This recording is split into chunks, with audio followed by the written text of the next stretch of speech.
Yes.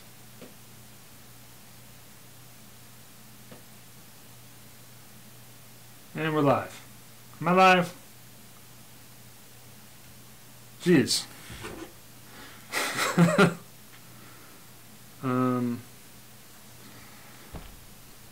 That was difficult to do.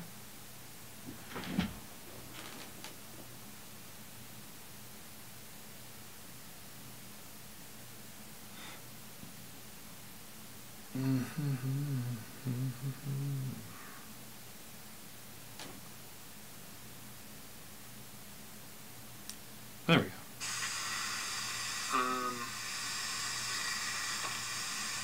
That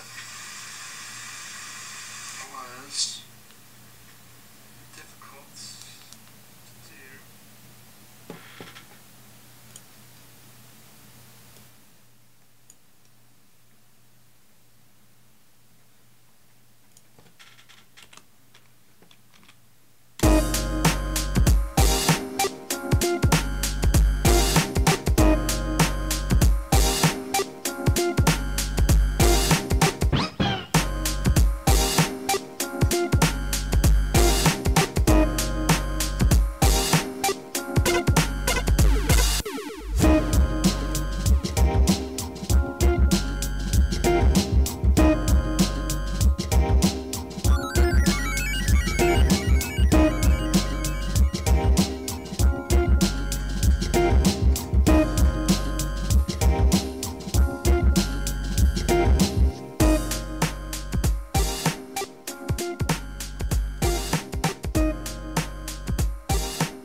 Crazy.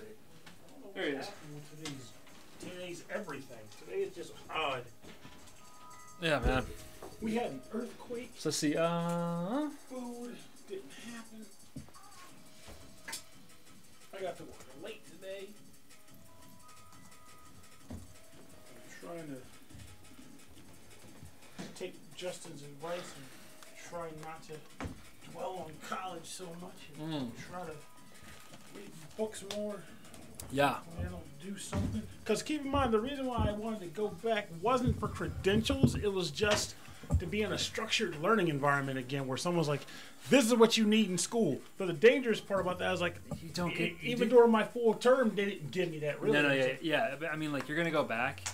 You're not gonna get what you need. and I'm going to be in debt thousands more. Yeah, it's a bad idea. It's like, how much do you owe to colleges now? It's like, oh, I won't talk about it. Because like the number isn't as high as a lot of people's, but then when I compare it to the original loan amount, of like some of them are higher than when I first took the loan. It's creepy as Magungo. Ah. Yeah. So I was up here working, and I hear this boom, boom, boom, boom. And I was like, oh crap! A cat knocked something out downstairs. That's how subtle it was up there. I was like, I guess that's it. I'm hoping that in Dover it wasn't all that bad as far as like any damages go. Because 4.4 is still high, but it's not like destruction high. I just need to make sure we are. Yeah, the headphones are turned on. You know, it's like, am I in production? Yeah, I think I fixed like some of the microphone sound issues, like with the clipping, which I'm really happy about. And I'm gonna grab some water. Did you want? Yes, please. We're gonna like drink all the champagne tonight. Works for me. Hey, Chris Murray, we're gonna drink all the champagne tonight. There's about maybe a 30-second lag on the stream. To the chat, or I think. Yeah, there was definitely a bit of a lag because when I was going to the groupie group, what the rewind? Let me take this back. I'm a goofy. Basically everything. Every time I go into the YouTube chat group and kind of keep up with the comments, which I'll probably do tonight too. Yeah. I usually end up seeing them respond to something we said a couple minutes, like a minute or two back.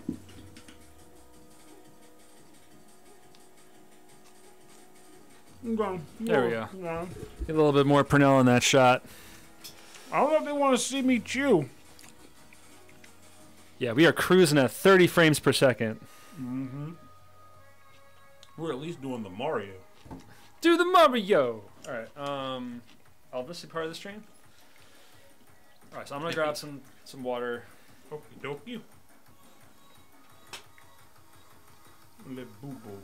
At the drive-in and Gangstar. What happened? No, they think my theme song sounds like Gangstar, which is cool. So I was definitely going for that kind of style. I'm assuming you posted the thread inside the... It's in the... description? Oh, no. It's actually a separate post in the exclusives group. Oh, so it's not in the Podcastiversary. Pickle butter. 1 second. I guess that would make sense to put it there. No, you're fine. I'll find it. Oh, I was thinking for December, right? So we're going to have the holiday cast. Yes. Which sounds way too close to the word Holocaust. Let's call it the holiday streams. I don't know. No, we'll figure something out. The holiday streamed podcast will be this, but I thought we could do something outside of the Patreon also, extra. Like maybe either do one more or do like a game stream. I'd be fine with either. Or do the game stream for the Patreon and then do... Actually, that makes the most sense because we've never done it before. Yeah. So it makes more sense to do a game stream with Patreon group people. Yeah, and it sets a goal for us to actually fucking do it in December. Exactly. And I think they'd be more likely to both tune in and be responsive to it and give us like good feedback. Yeah, it'd be good. Get more people involved. All right, I'll be right back. You want some water and some stuff too? Yeah. Das ist gut. Das gut, das gut. Oh, let's see. What the heck is that group called?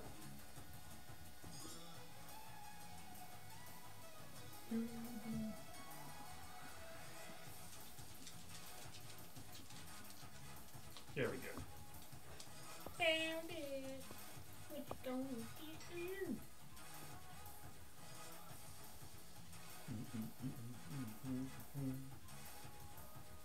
Oh, I see. It really does show like that. You're right, man. Thank you. You're welcome. Let's see. Close up of dog, please. He wants the dog. He wants to see the doggo. He's the best dog. I was like, no!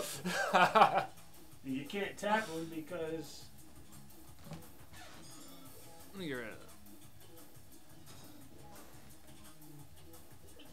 He's deaf, so you can't even like call to him. He's deaf and old and tiny. It's awesome.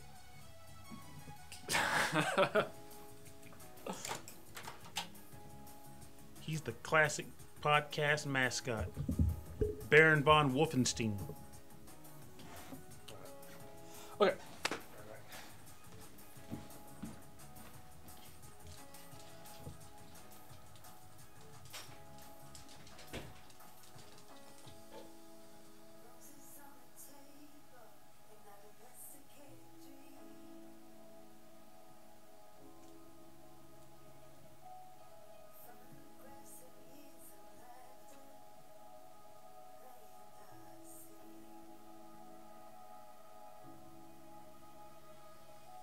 I should be eating food while Rob is getting that. There we go. Oh.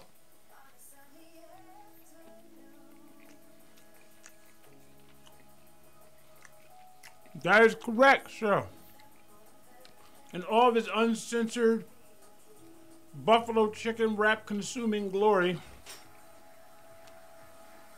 Because sometimes a man just gotta eat. And you get it in when you can.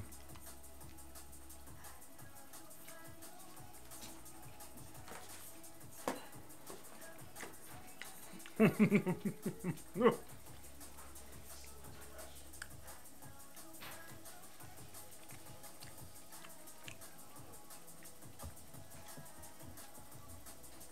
forgot your bed again. Shoot. I don't think you're ever going to sleep on it again, Elvis. Because I just never remember it. I'm going to blend it with water because I'm scared. I don't want to overdo it. Okay. All right. Snacks. I got water. I've got dog. And we got this. Water. Thank you. Thank you, Chris Murray. I concur to that. Turn that off. That is much appreciated. Thank you very much. That did you want to start the show and like pop it on air? sounds good to me. Okay. All right. Oh, I need to plug myself in.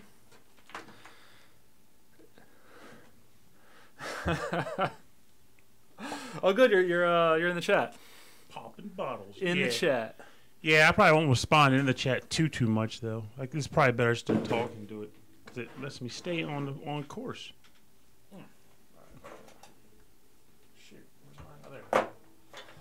Yes, it is, Mr. Henrik. It is Jacked indeed. in. It is indeed not a virgin champagne, I believe, which is good. Chris Murray, thank you. Thank you very much. Don't mind if we do enjoy. Looks like our frames are dropping a little bit. I'll pick them up. Pick them up. I don't know, man. This laptop is like... We need to save a little money for a new laptop. No. I want to do more. I want to do video content. Is my next goal is to do podcast once a week and then do streaming, like recording, like YouTube show once a month. That's fine. And cut it. But I just need to upgrade my stuff. So. I'll say because the capture goods are already ready to go. Yeah, I know we're good there. I just need like a video card and stuff like that. This computer. Oh, it's still G-rated. I mean, cartoon characters drink, soda all the time, don't they? I mean, Sanji likes his lollipops, and pirates drink their cola. All right. I mean, the podcast is G-rated, but Not my liver. My liver is not G-rated. Are you ready? Yes, sir. I like that. Are you ready? We're doing this for... Okay. Wow. Oh, wait. I need to... I love how I literally have the Jungle Book over here. I wonder if the cat's going to come up. Sorry, I forgot to pull up my track list. Ooh. Oh. And I did a bunch of silly stuff for the show, too. A bunch of top fives that don't make any sense. I'll see if I can follow along with yours because I was more like thinking about I was trying to. I'm like, I Well, got you know, top three of things. You're better at like I'm on the fly. No, yeah, you're better at improvising. So like you'll hear mine and then you'll know what to do. Good call. All right. Or you'll give your own. I had a feeling. That's how what you do. I can't stop this feeling. I get knocked down. All right, ready? Yes. And on that note, Henrik says no video problems here. So. Close up a cat. Good luck. This guy just. Yeah, that cat's all over.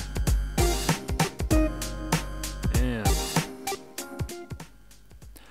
welcome to Rhythm and Pixels, a video game music podcast. This is episode 11-4. My name is Rob Nichols. And I'm playing with pets. And that's Purnell. And my little menagerie of animals. All hanging out hanging out on the awesome side of the room. Yeah. Yeah. I got food on the table. And this is a video game music podcast. And this is our second anniversary, a podcastiversary, if you will. A good time. Oh, there he is. And there's the kitty mittens. I want to give a shout out to all of our Patreon subscribers. If you are a subscriber on patreon.com/rhythmandpixels, you get access to live recordings like this one, video and audio of us recording the show live with cats and dogs. And thank you to Chris Murray, some wonderful champagne. Indeedly. So Purnell, this is a celebration, and it was appreciated that he provided us with the means with which to celebrate, because I was just going to get some ShopRite cupcakes. Well, we aren't going to use any champagne flutes because I don't know where they are. I've moved, and all of my fine china is boxed up somewhere in the basement. We're not ritzy folk. We drink from red cups like everybody else. So why don't you tell me about some new games you're playing, maybe reviewing, while I wrestle with this bottle? Well, by the time this episode comes out, I'll probably have started writing my review for the game Hat in Time, which I just got the code for today. So it's going to be an interesting one because there's a little controversy around the game itself, but my goal is to say ignore that and focus on the game proper because these developers worked hard on it. I want to see what they put out as a product. All right. I'm going to be reviewing. Apparently, there's a Carcassonne Steam game now. And I figured I was a good fit for that because of how much I like the basic Carcassonne anyway. So I'm reviewing that. I'm reviewing... Where's that Hat in Time? I actually have a strange number of games. You ready? Yeah, let's go. Slowly. He's like, here we go. Oh! There it is. There's that wily weasel. Hey, look at that pop on the recorder. That's awesome. All right. I think it's amazing. I'm having trouble remembering everything I'm reviewing. There's going to be like this weird like samurai dodgeball game I'm going to be looking into pretty soon. That sounds awesome. It looked really cool. I saw the preview trailer for it, and the guy was like, "You're in when we start working on it." I got that, and there's like this weird like neon super off-road looking racing game that I'm going to be doing where it's got like, what's the music, like Hotline Miami style music? What's that type of music called? Like synthwave? Yeah, synthwave. Man, this stuff I've been playing for like the past 4 episodes. It's kind of weird in its own way. Like, in the last year, I've pretty much become a video game journalist, which is goofy in its own way. No, man, that's what you've been working towards. I think that's just like what you've been wanting to do. This is true, but there's something hilarious about it now because you haven't lived until you've seen your review get posted on a website by someone else that you've never met, and then see everybody dogpile talking about how you're bought by the industry and how you don't know what you're talking about. It's hilarious. All right, so to another year. Another year. To another year of great video games. Great friends. And great friends. And drinking champagne. No, I'm thankful for you being my friend. Stop it! No, I'm serious. Oh. Right. Now do it in one. No, there's too many bubbles. There's no way. I like my stomach too much.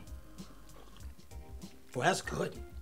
Ah, that's great. Johnson good. Nice and dry. My little air hole. Yeah. Whew. Good stuff. Thank you very much, Charles. Charles? I called him Charlie Murphy. His name is Chris Murray, not Charlie Murphy. I thought you were going for the Juggernaut reference there. Hey there, Charles! Oh, I don't even know that one. Good. I wish I didn't, but it's still in my mind. Oh my goodness. So what was our overall goal for this particular episode, like Right. aside from general conversation which we were going to have, but what was our premise? This is the celebration of a full year. So I thought we would pick our top 5, which is going to be hard, I know, because between the both of us, we've picked hundreds of tracks this year. But our top 5 original picks. Okay, thank you for that, because I realized you're starting to lead into of this year. I'm like, I failed at that, because at least one of mine is from 2016. But No, the podcast. just wanted to make calendar, sure. Yeah. You had me worried, like, oh man. Well, then we need to cancel this episode and reschedule for tomorrow. So this is going to be a bit of a longer episode for you guys, not on the East Coast of United States. Sorry about that. But the video will be made available to you on YouTube through the Patreon links. So it'll still be there if you want to go back and check it out, or if you want to just listen to it on Monday, that's great. Otherwise, we are going to slowly get drunk and listen to some great music. We're going to slowly drink soda and smile wider and wider as time passes. Oh my goodness, this is great. All right, I've also got some fun little party stuff planned throughout the evening. Not really great. He's got confetti. No, nothing super. The ceiling. I'm afraid to like put this bottle somewhere because of the cat. Well, if it's right there, we'll see the cat coming from a mile away. So. Yeah, I'll leave this here. Okay, and so we're gonna pick our top 5 tracks, and then we're gonna pick our. I think we just narrowed it down to our top 2 bonus round tracks. Mm-hmm. But I mean, this is like, for me, I think this is really my top of the top. I'm sure I missed some in there, but I feel like the ones I picked, I feel super strong about, and I actually ranked them. So you're better than me. I'm the guy. Not only am I bad at ranking things, but I'm also terrible at rating things. So to give you an idea behind that, good thing you're reviewing games now. I was gonna say. So the website I do reviews for, they require numeric ratings. I guess they're trying to get down with Metacritic and all that stuff. And I guess because a lot of people just kind of focus on numbers, which gets you hits. But my thing is either I like it, I don't like it, or man, it's okay. You know, I don't go. My intent is to give you my impression by words, what I type, what I say. So I'll have to tell them just come up with an arbitrary number. Yeah, you know, if you just want to say like these were your favorites of the year, that's fine. That's good to say. I may throw this as a personal favorite, but overall, I got a bunch of tracks. Perhaps you'd like to hear them. I was only super sure of my top 2. But I'm extra sure of my bonus round tracks. Mm-hmm. Like, I am so sure of my bonus round tracks. I'm so sure of them. Anyway, let's not linger on what we're doing. Yeah, because otherwise, poor Henrik will never go to sleep. Yeah, he'll never get to bed. Let's start with some tracks. So let's start with your number 5. The number 5 is a great number. It contains things. Actually, well, what I'll do is for being that's number 5, I'll go with an episode that has a 5 in it. So this track was chosen for the episode 8-5 FM Towns episode. Oh yeah, back on May 15th, 2017. And the track that I chose is from the game Dragon Tale, Writhing in Agony, Aren't You, by Tadahiro Nita. Oh, man, awesome pick. I'm glad you're starting off with this one. Oh, yeah, man. Do you have a pen, Bob? I got to doodle something. I totally forgot to write this down. I left that piece of paper at work. You know I do. There you go. Thank you kindly. Where's that one? This is what I do, guys. I write things, and then I leave them at work. Posted it to my wall, and then I bring another piece of paper. Ready to hear if I pick the right track? No, you got all the right stuff, for sure. There's no way you got the wrong track, because that name is pretty distinct. I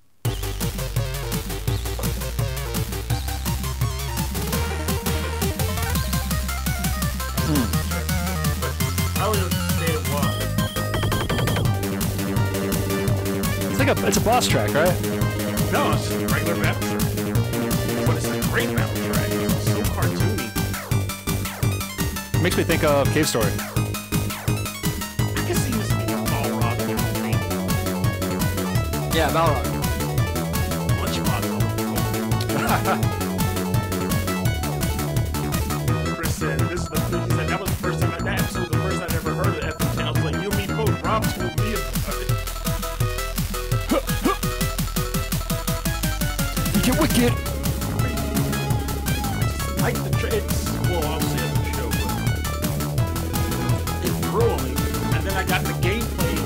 Oh, there you go. So you still had one of these things? It was in the attic. I just think it's amazing Rebecca was like, what? I know, How old are we? it's definitely a relic. Oh, I love how it goes up like a little key right here. So good. Tail thieves.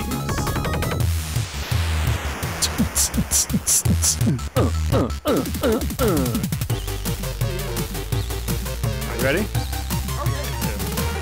This is you.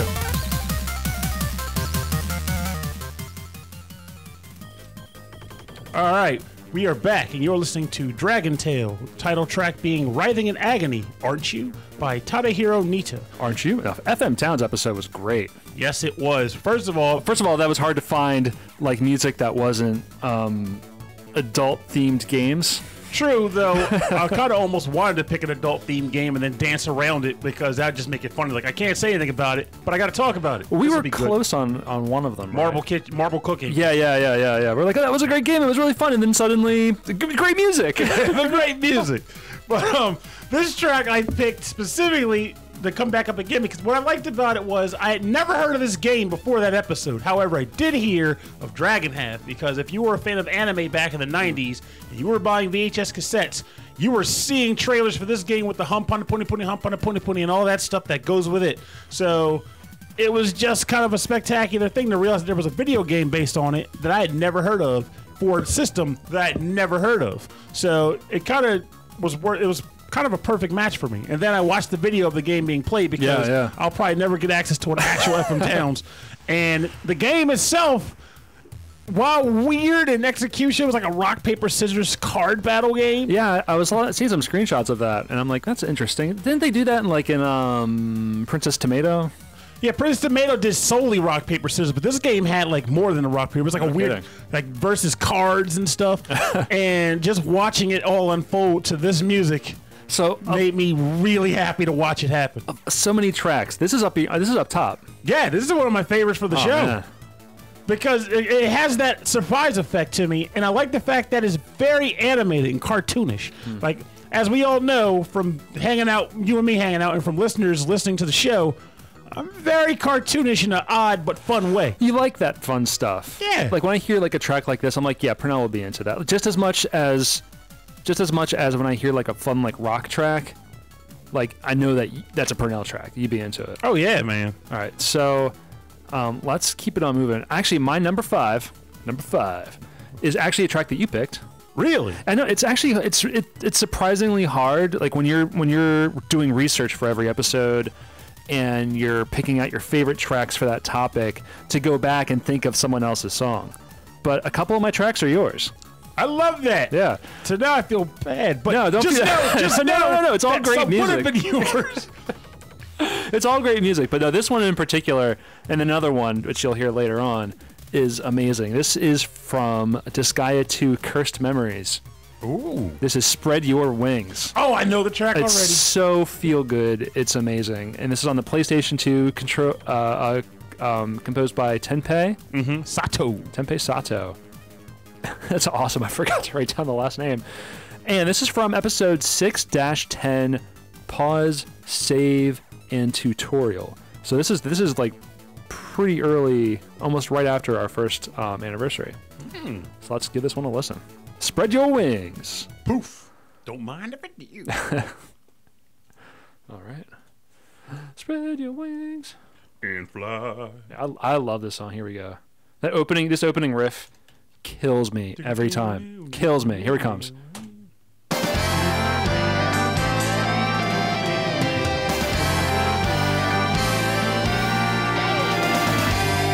Da, da, da.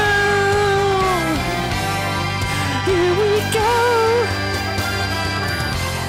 I love this song and I love you. Everybody wants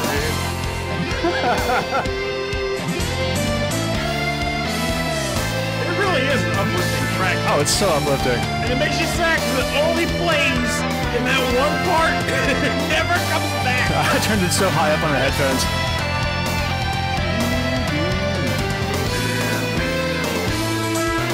Oh, I love the drum fill right there. Yes, Henrik knew the song. You know the song. It was so good. Oh, here it comes.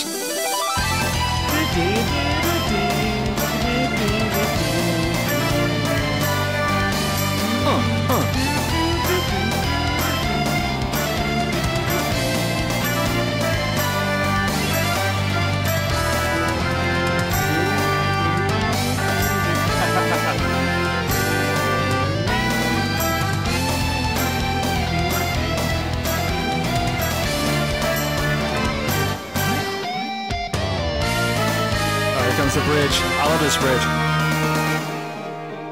Yeah.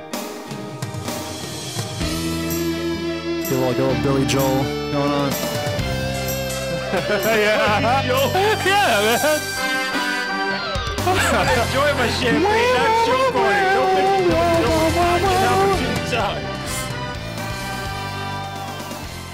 Don't good shit. I mean soda. That's a great soda. And we're back. We are giddily listening to Spread Your Wings from Disgaea 2, Cursed Memories for the PlayStation 2, composed by Tenpei Sato. And God, I love that guitar riff. I'm just glad you picked this track because, like with game music in its own time, hearing music on the show has the same effect of just kind of providing you with memories of how the song made you feel when you first heard it. Yeah. And this track, to me, is a very uplifting, like, positive, get up and go sort of track. I'm ready to face the world and kick the tar out of it because it stole my lunch money and I want it back. Oh man, so happy times, happy themes. One of my happy games is Super Bomberman. The first one? No, Super Bomberman for the SNES. Yeah, the first one. That's the first one, I guess. Okay. And the second one, and the Dreamcast one, and all the ones they're all good. They're all to me. They're all the same. They're kind of hard. So I chose my top 5 Bomberman power-ups. There aren't that many power-ups in Bomberman, but let's see what you pick. Okay, number 5, the kicking boots. How is that so far down? I'm wondering what the other ones are going to be. Number 4, all right, punching gloves. Well, what the heck are 3, 2, and 1? Okay, number 3, the grabby gloves. Wait, the grabby gloves. Where you lift the bomb up. Oh, right, never mind. Yeah, that's better than the punch. Yeah. Okay, pretty good, okay. right? You're all right. All right. All right. Number 2, the golden bomb. There's no golden bomb. The one that does the whole screen. There was the P bomb. P bomb. Power bomb. I call it the gold bomb.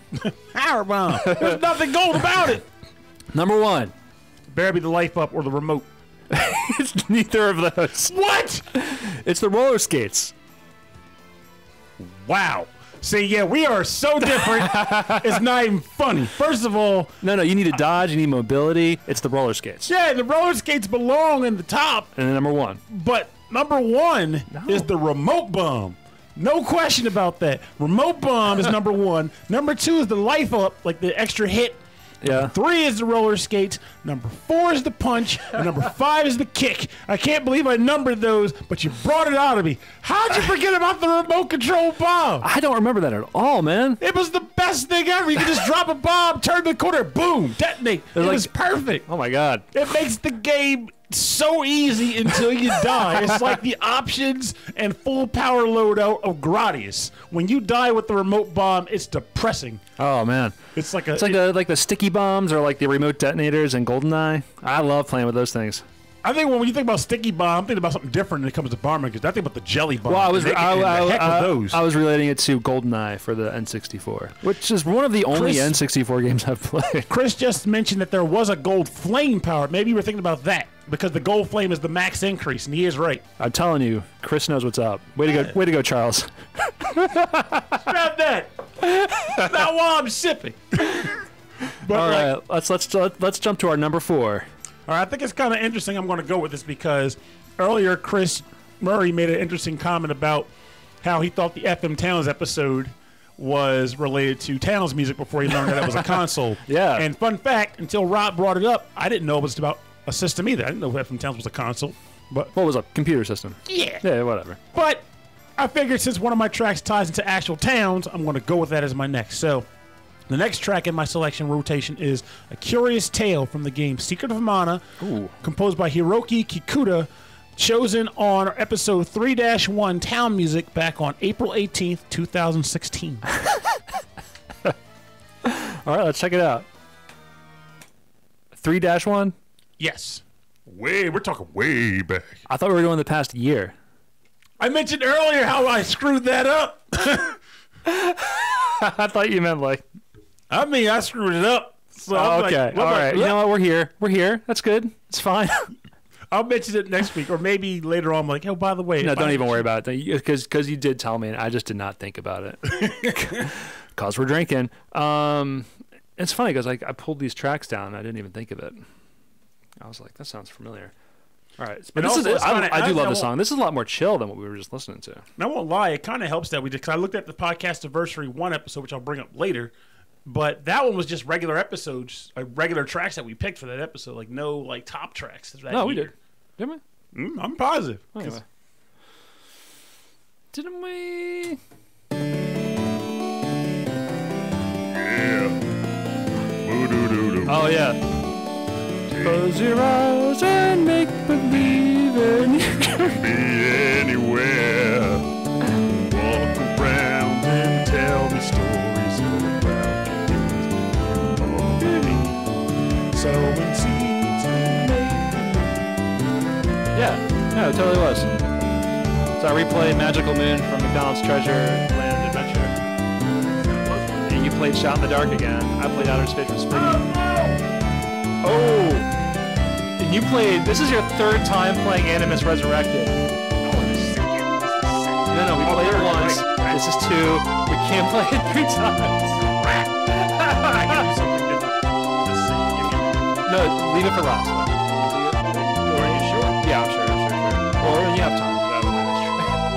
How did I not catch that? I am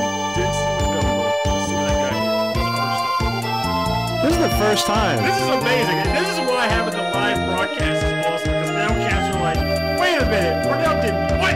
You did it, man. I cannot believe you, man. I was drinking it. That's the only answer I've got. I wasn't what I was saying. Let's see. I'm positive it shouldn't be too hard to choose.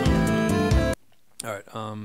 Do you want a minute, or should we just get back in? We can get with it, because I'll do it I can find something on the next run, rather. So. Yeah, I mean, we have some time. Indeedly. Yes. Do you have that spreadsheet?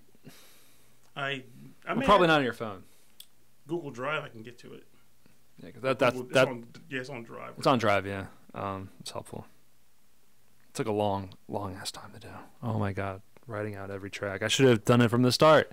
Just putting it all in a spreadsheet and make a database, but nope. Did not Podcast planning and picks, right? Well, no, that's just like the straight up doc, but that'll work for you.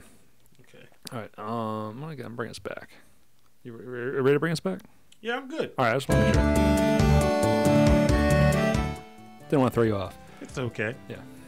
Well, welcome back. You're listening to A Curious Tale from the game Secret of Mana, composed by Hiroki Kikuta, originally played on the Town Music episode 3-1 on April 18th, 2016. And holy cow, I did some crazy stuff with this.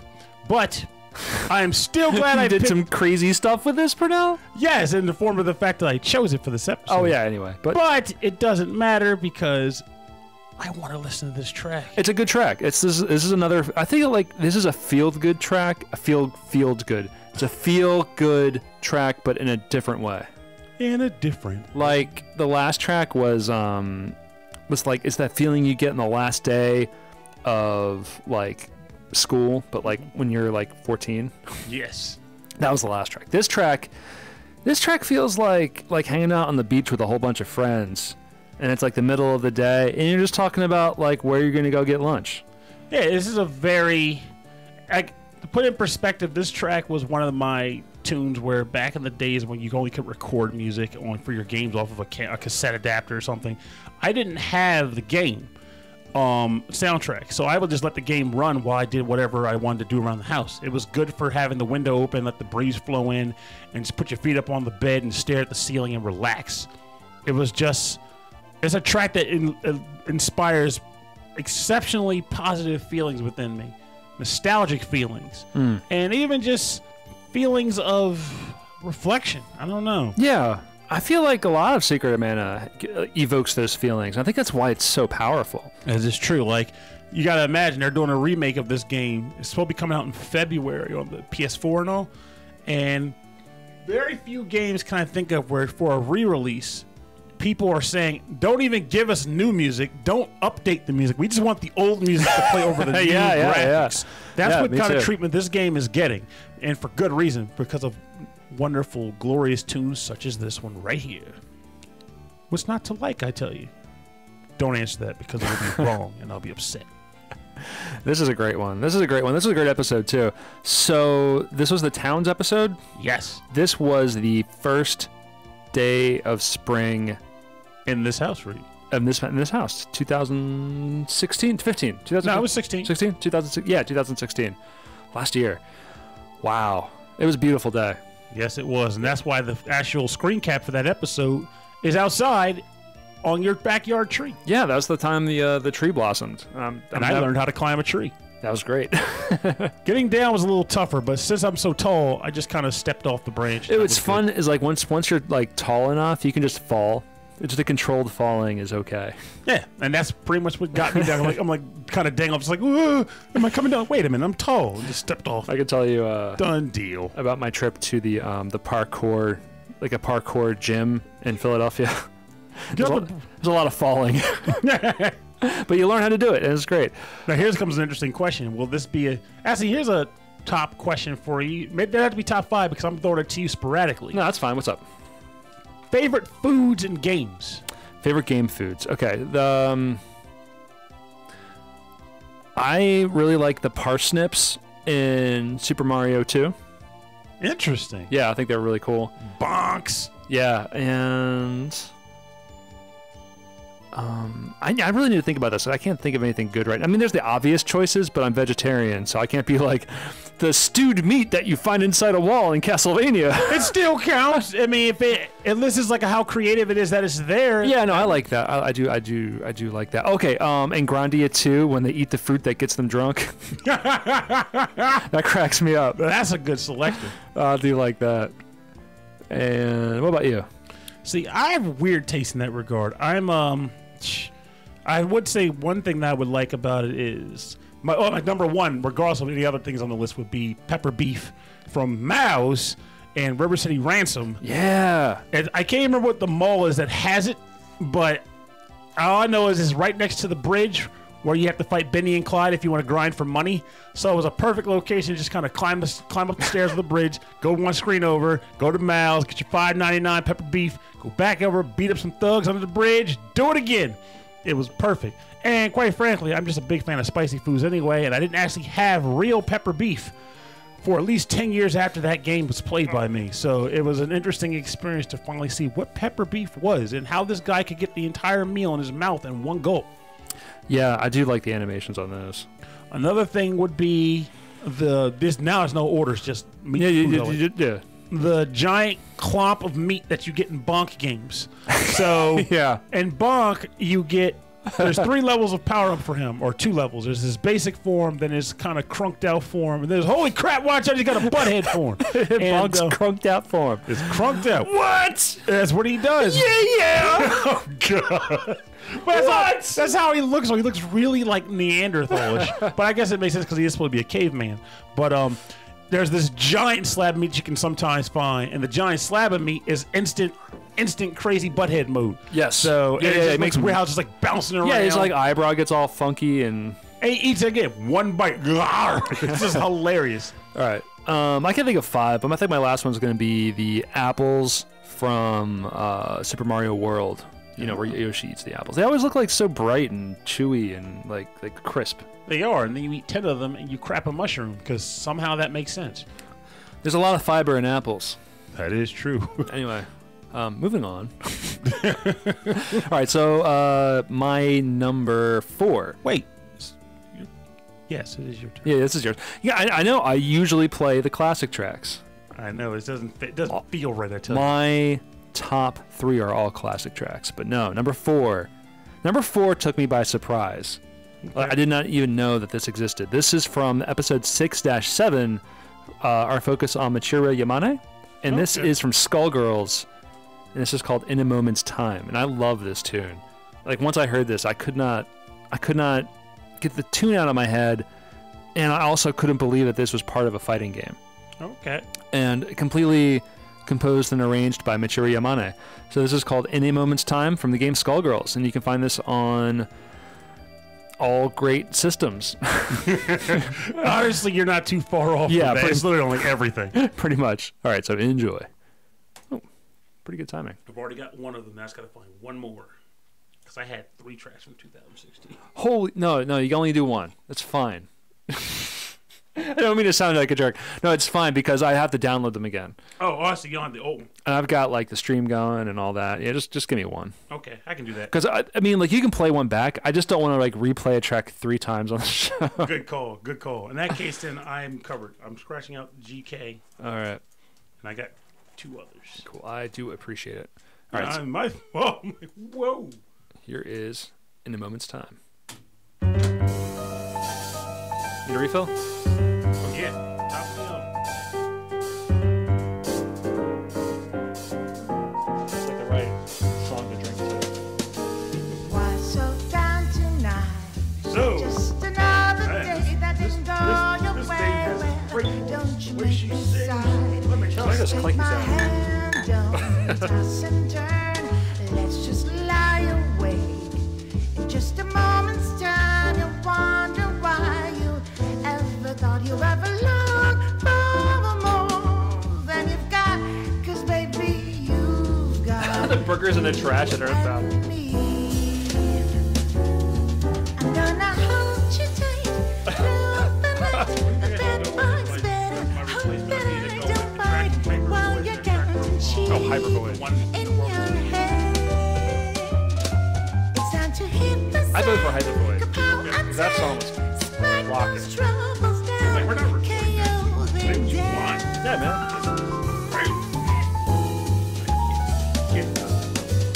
One, 2, 3 a.m. Or is it midnight still? The window sills are This is what we a came for. million miles away. But the work is I know. If I'm going to pick up another fighting game, it's going to be this one. down in This is charming. It really is. The world is yours to conquer, won't belong to you.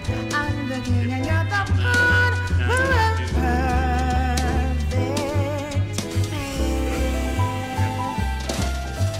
Girl, you made the right mistake. Choose me instead of constant heartbreak.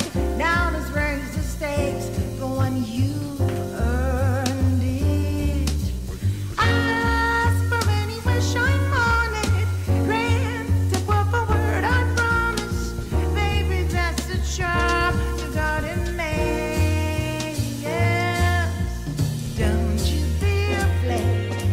In just a moment's time, you wonder why you ever thought you ever longed for more than you've got. 'Cause baby, you've got you and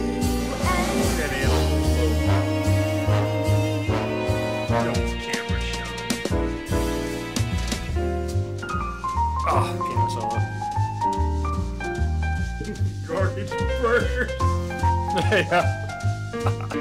Also, Chris Murray is on the money because that was on my top 5. The only downside to it is that, as far as like how it fits, it's hard to say. You know, like I want to call it garbage burger, but the game is just gonna call it hamburger. But the joy is where you get it, not what it is. It's like I got this out of the trash, and it helped me fight a giant clanky robot at the back of an arcade. It's freaking awesome. This is a very Christmassy song, him and says. It's got a good It is. It has a little bit of like, yeah, yeah. When we come back, you should mention it. Yeah. I'm gonna talk about it because, like, specifically jazz piano is what I listen to with my family over the holidays.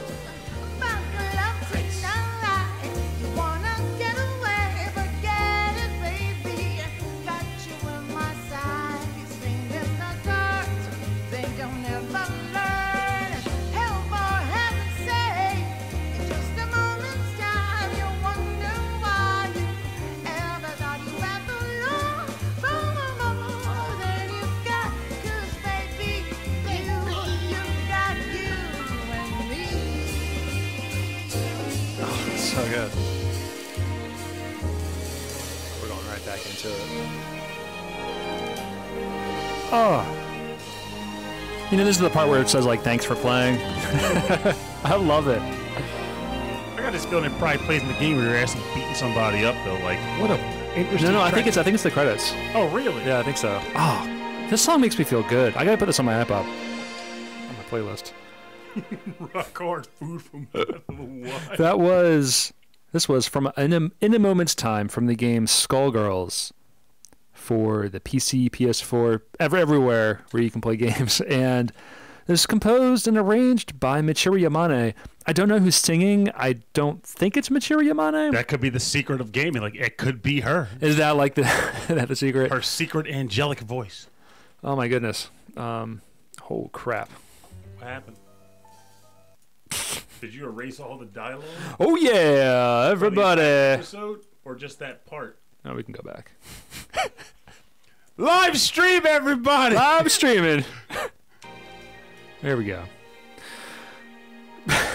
It's gonna get worse from here. This is what champagne does to Rob. See this? Look here, the Patreon guys. I'm recording now. Well, I gotta say it anyway. Chris, Go ahead. You guys should thank Chris Murray for the champagne because Rob is already doing things like forgetting to record dialogue. So this is going to make this a pretty entertaining. There's enough sugar in this stuff, and I've had some tea pretty late in the day. Okay, so that was In a Moment's Time from the game Skullgirls, composed by Michiru Yamane from episode 6-7. Our focus on Michiru Yamane. Stop it.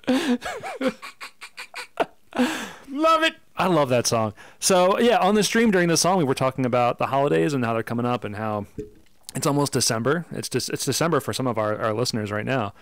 And, I listen to a lot of piano jazz. That's the thing that we do in our family. We listen to like jazz music, piano music. My mom's really into like Cat Stevens and stuff, but like what I like to do is put on Vincent Guaraldi and just like put them on like Well, you know repeat. what you got to do now, right? You got to take this to your next gathering and play it, and then not tell her it was a game composer. Like, I don't know. Someone just gave me this track. I heard it playing at a club one night. No, Something this would crazy. This would roll. And actually, you were there for Thanksgiving. Mm-hmm. Now that my mother has moved to Minnesota, holidays down here, this is our time. That's right. This is like our show. So Got to make it rock. it's Friendsgiving, and it's going to be Friendsmas. Yeah, it works for me. Friendsica. Franco. So what I was trying to do was put that over here. So I have another top 5 for you, Brunel. What would that be? All right, I'm gonna save some of my sillier ones. And what's this one? They're all pretty bad. All right, I'm gonna do this is a fighting game. I'm gonna do my top 5 Street Fighter normal buttons. Normal buttons? Yeah, normal buttons. All right. With like light punch, heavy kick? Exactly. There's only 6 of them. Everyone's different. You'll understand. All right, number 5 is Guile from Street Fighter 2, Street Fighter 4, and Street Fighter 5. Standing forward heavy punch. That is an interesting combination. Spinning around, hitting them with the back of the fist. It's pretty good. Oh, you're talking about the actual effect of the button combo. Yeah. Okay, you had me thinking 6 buttons. Which one? There's 6 buttons. You got a Which one's the top best? 5. The heavy kick is my favorite. Like, why? Jab, short, roundhouse. All right. Number 4. You know, this had to be number 4. Okay. Street Fighter 4, Able, standing forward medium kick. Okay. Step kick. That thing, I lived by that. That was my code for 6 years. That was like my live or die like button. I didn't use any other special moves half the time, just that move.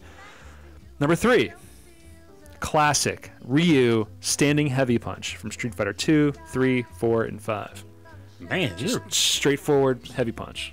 see, you are hyper technical about this bad boy. I'm going to be clever about my response. No, they're fun. All right, and number 2.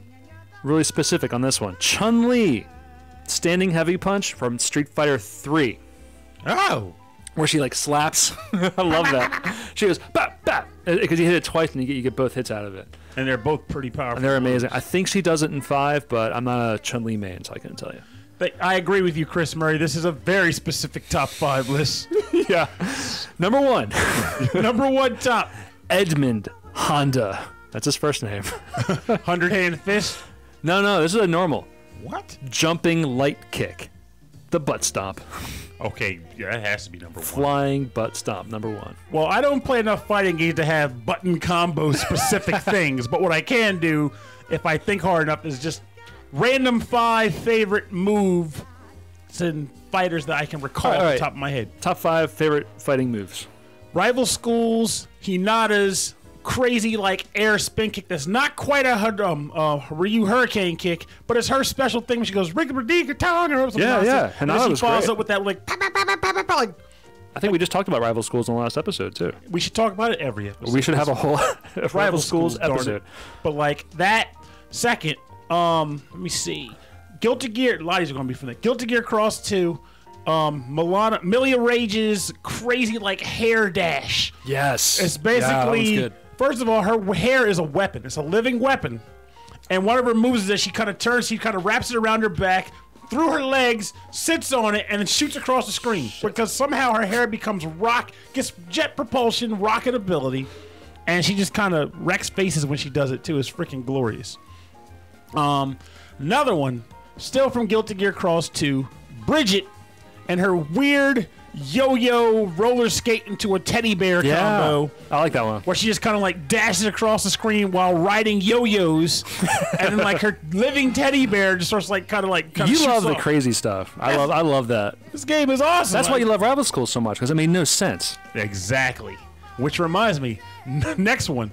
Momo from Rival Schools 2. Oh, her super, right? Not her super, but I guess it could technically kind of be. I think that's a part of it. But basically, just her move where she she does like a spinning air racket dash. Yeah. It cheapens so many people, and it's so funny because basically a little girl with a tennis racket is schooling cats. And it's glorious. It's so glorious. But block a head bite. Yeah. I love that, Michael. The head bite. That's amazing. And the Hadouken is super classic. You can't. I mean, the Hadouken, I was introduced to like throwing a fireball from Street Fighter, but then like I would see that kind of stuff in like Dragon Ball and like other anime and be like, they stole it from Street Fighter. I think I got one more that I may not have a total of 5, but I probably could if I really wanted to. Well, give us one more, and then give us your next track. Chun-Li's head stomp from probably every game she's in. Yes, that's a normal. That's good. Yeah, but it's spectacular. It's like it feels like it's kind of unique to her because I don't think I can think of too many other characters I can just kind of stomp off a guy's head and keep going. I think I think other games you can, but like in Street Fighter 3, that move is super powerful. Yeah, because it hits on either side, and in a game where you're holding back to block, cross-ups are real. Well, there it is because she's beast mode. Beast mode. Yeah. Well actually, Chun-Li is considered the top tier of Street Fighter 3. Okay. Yeah, number 1. So it's good. All right, what's your number 4 though? All right, are we on number 3? We don't know. Don't know. We'll never know. We're on number 3. We're on number 3. What's your number 3? I can't do a episode where I'm picking favorites and not hit a Sound Team JDK track. So yes. I'm going to squeeze one in right here if everybody's okay with that. That track is from the game Ys, Memories of Celceta, and the tune is called Gust of Wind, composed by the JDK Sound Team, and it was featured on the episode Montage Music with Cameron of the Mad Gear, episode 9-9 on August 21st, 2017. Let's get this party started! I mean, let's resume this party, because it never stopped. Now I'm in super hard mode because I am... What did you do? No. I just have a cat on my lap now. Oh. No. Oh, watch me save the project. I'm amazing. Yeah, please save the project. You gotta do it. And, yeah, there we go. This is why I don't drink in podcast. Do it more often. I love Ys music. So that's, because it's all of it. Most of it's Falcom Sound Team, right?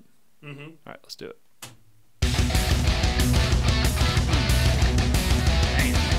I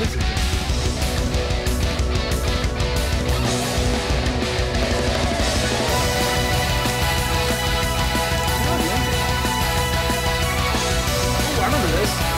Oh, here it comes. It's like a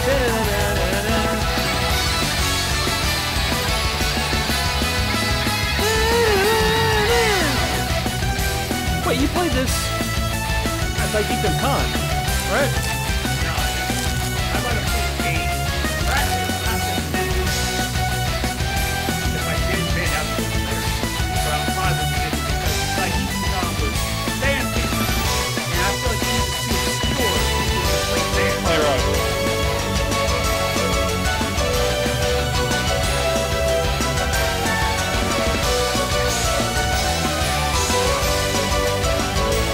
Oh, montage music.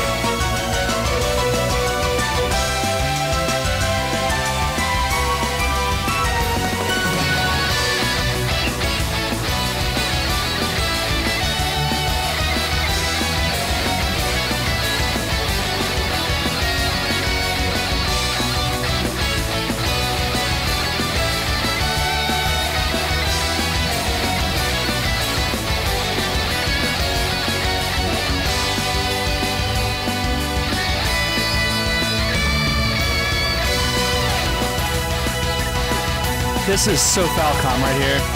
This section. Yeah. Right there, where it's like everything breaks out and it's just a keyboard like. My stuff, man. This is my wheelhouse. I love how Michael Foley's like, this is Purnell. This is him. Oh man, I'm loving this because this is like pure Purnell music. All right, we're on the loop. You want to get back? Yes.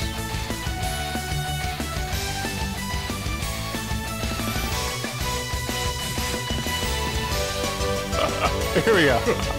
There we go. No, we're fine. We're fine. I've been recording. Stop it. Okay, we're recording. We are back. You're listening to Ease, Memories of Cell Setup, Gust of Wind from the sound team JDK, composed by them. Oh my God, see what you did to me. Anyway, this was featured in the Montage Music with Cameron episode 9-9, recorded on August 21st, 2017. This track stood out to me on so many levels. I was originally kind of worried when I played this game because a lot of tracks are remixes and re-envisionings of tracks from Ease, Dawn of Ease, from the Turbo CD. A lot of them I feel as though were done better on the Turbo CD version, but there were a couple that just came out of nowhere and blew me away. This is one of those tracks. I hear this tune and it just fills me with energy. It makes you want to just burst down a hill and start smashing through walls to get from point A to point B.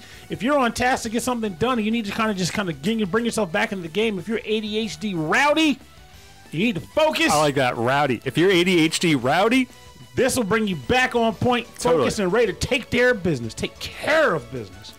It's so glorious. There's a lot of energy in this tune. And it works because in the game it plays when you get the gust boots, and their whole purpose is to make you just dash so quickly to the point that when you're trying to turn, you have to actually stop and you slide and you have to redirect yourself. Action RPG style? Yes. Oh man, I'm terrible at those games. Nah, with this, it's so fluid. Trust me. You could play this and it would feel like second nature to you. I don't know, man. I remember I was super excited for Odin Sphere. Remember Odin Sphere? See, don't compare this to Odin Sphere. I'm saying that's an action RPG style. But yeah, but it's slow. I was like bad at it, and I was like, crap. That game is... I was so frustrated playing that game. Well, listeners, if they want to comment to see if I'm right or wrong, can clarify this, but Odin Sphere is both slow and technical compared to this game. This game has a lot of moves you can input, but in generally any situation outside of the triangle of pierce, stab, and smash, any move will do the trick. It's just what do you like to do. That's like power. Adjacent to the food pyramid. Exactly. Yeah. 5 doses of pierce per day. Yeah, piercing, slashing, and then you got like mashed potatoes, vegetables, meats, gravies, candies, oxygen, all those things. I like oxygen's at the bottom. But this game, they're designed with the intent of being fast but not chaotic. Okay. Fun games that don't tax you unless you put on like nightmare mode, in which case look the heck out because you'll be suffering. Hey, and Chris brought this up too in our chat. Ease 8 has a great Falcom OST. It exists on the PlayStation 4, which you own. I do, but you know the next RPG I'm playing on the PlayStation 4 is this Persona 5. It's Persona 5. Okay, in that case it's fun. But if it wasn't, you know what I started playing the other day? What? Hue. He was a great game, It's amazing. but it's short too. So Yeah, she was yeah. done. I realized Persona that. 5. I love puzzle games. Yeah, Persona 5's next. Totally. I'm going to call you on that too. I'm going to hold you to it. I'm putting it down. Actually, before we move on to anything else, I'm super excited because this weekend I'm going to learn if I am the proud owner of a new Cobalt Flux DDR pad. Oh, she actually went in on that. Oh, I've been actively searching for an arcade machine. Oh, that is legit. And you're coming through towards fulfilling your dream. I am so close. I realized that on the East Coast, I'm not going to find what I want, which is an actual pad from an arcade machine. So I'm getting the next best thing, which is a Cobalt Flux pad, which, if you remember, Purnell, I gave up years ago. I told Christy this, and she's like, "Oh my God, that's right." But now you're back. So I ran a full day-long DDR tournament in which Cobalt Flux, the makers of an amazing dance pad, which they don't exist anymore, gave me 2 pads worth almost $800 to give away as prizes. I was only expecting one of them, and I gave them both away. And it hurt like the dick. And you were like, "Why did you do that, Rob?" And I was like, "Cause I think it's the right thing to do." And it was, but sometimes being wrong is right. But now I kid. it's 2017, and I want to play DDR at home, and I can't. And here's an interesting thing. You just bonded with one of our listeners. Oh, good. Because Chris is also a DDR home pad fan. He had an arcade DDR pad. All right, Chris Murray, you and I got to chat. Man, bonding. I got to learn where it went. Also, I got to buy it from whoever you sold it to. I got to bring this up, by the way. This is an interesting, funny tale related to DDR, and it came up earlier today, so it's almost like I should just tell it on the show. Oh yeah, let's hear it, because you and I, like, we kind of got together. We bonded over Dance Dance and rhythm games in general. So I was talking to a friend about like how I used to go to travel a bunch of arcades and play music games, DDR and Pump It Up and whatever. Paradise. And this was also done in tandem with discussing of closed malls, like malls that closed, like crime or violence or whatever. And someone told me about a story of one mall down in the Baltimore area that closed. And I'm like, how did that close due to crime and issues? But another mall, Wings Mills. Oh, Wings Mills, okay, yeah. But I was like, how is Arundel Mills still open? Wow. So Arundel Mills is a mall that my buddy and I drove to and played Pump It Up one day. It is the only time in my life where I almost got mud stomped because of a music game. Like a group of guys from like Baltimore, like and downtown. We used to play in South Philly. Oh yeah, exactly. Just going to show you, right? Yeah. Group of guys that were up to no good. I had to make that reference. Basically, were trying to show off for their girlfriends while we were playing the game. So like they were making jokes and laughing at us, and we were just trying to play the game and have fun. So at one point, one of the guys, thinking he was clever, tried to kick me off the machine by tripping me. Ooh. So I don't know how I caught it, but I'm not complaining. I saw it. I pretty much jumped, dodged his foot, and then stomped on it like hard as I could. Guy flipped out. Oh man. What are you gonna do? You're gonna do some business, blah blah blah. You know, typical gibberish that implies I'm gonna kill you. And I had to pull the crazy man card because there's really no way to get. There's no stepping out of that. Yeah, so I'm like, I'm insane. You want some of this? I'll take you out. I'm crazy. And my other friend was there. He was ready to go too, but we were both kind of scared because they were more of them than there were of us, and they were also very.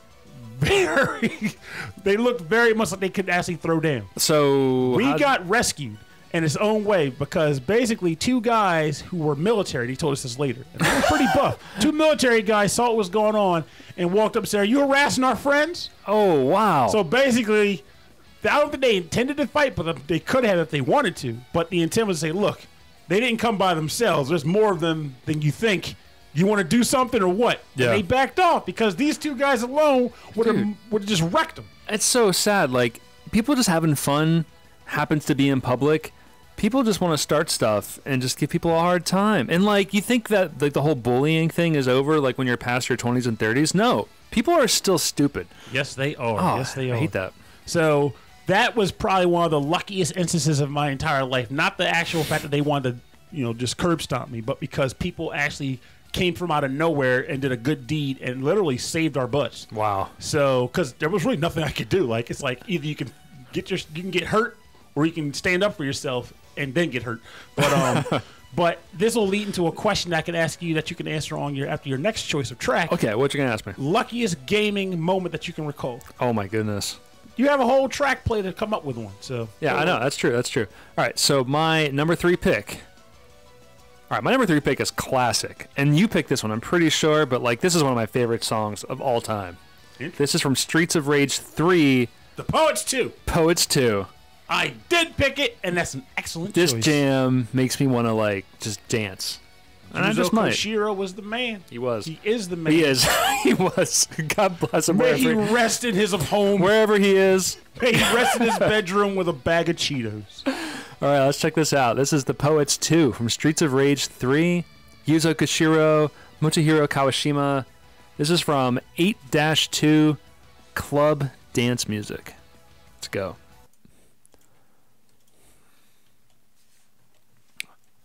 It's going to be a long-ass episode. Oh, anyway, I'll tell you a story over the track. How about that? Okay.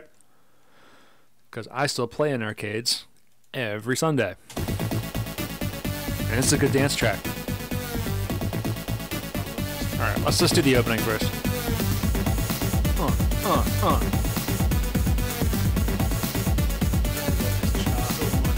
Alright, so it was not this last weekend, but the week after, the week before that, I went to round 1 to play Pump. Because screw DDR, right? And it was late. I don't usually play at night, but it was after work, so I got there around like 7. And I was like an hour and a half in to just playing like 17s, 18s on Pump. And there was like no one there, but there was one guy playing DDR. And he looked like in his mid-20s or whatever. Like I was like, whatever. He wasn't great, but like that's how you learn, right? So he's playing over there. I'm playing Pump.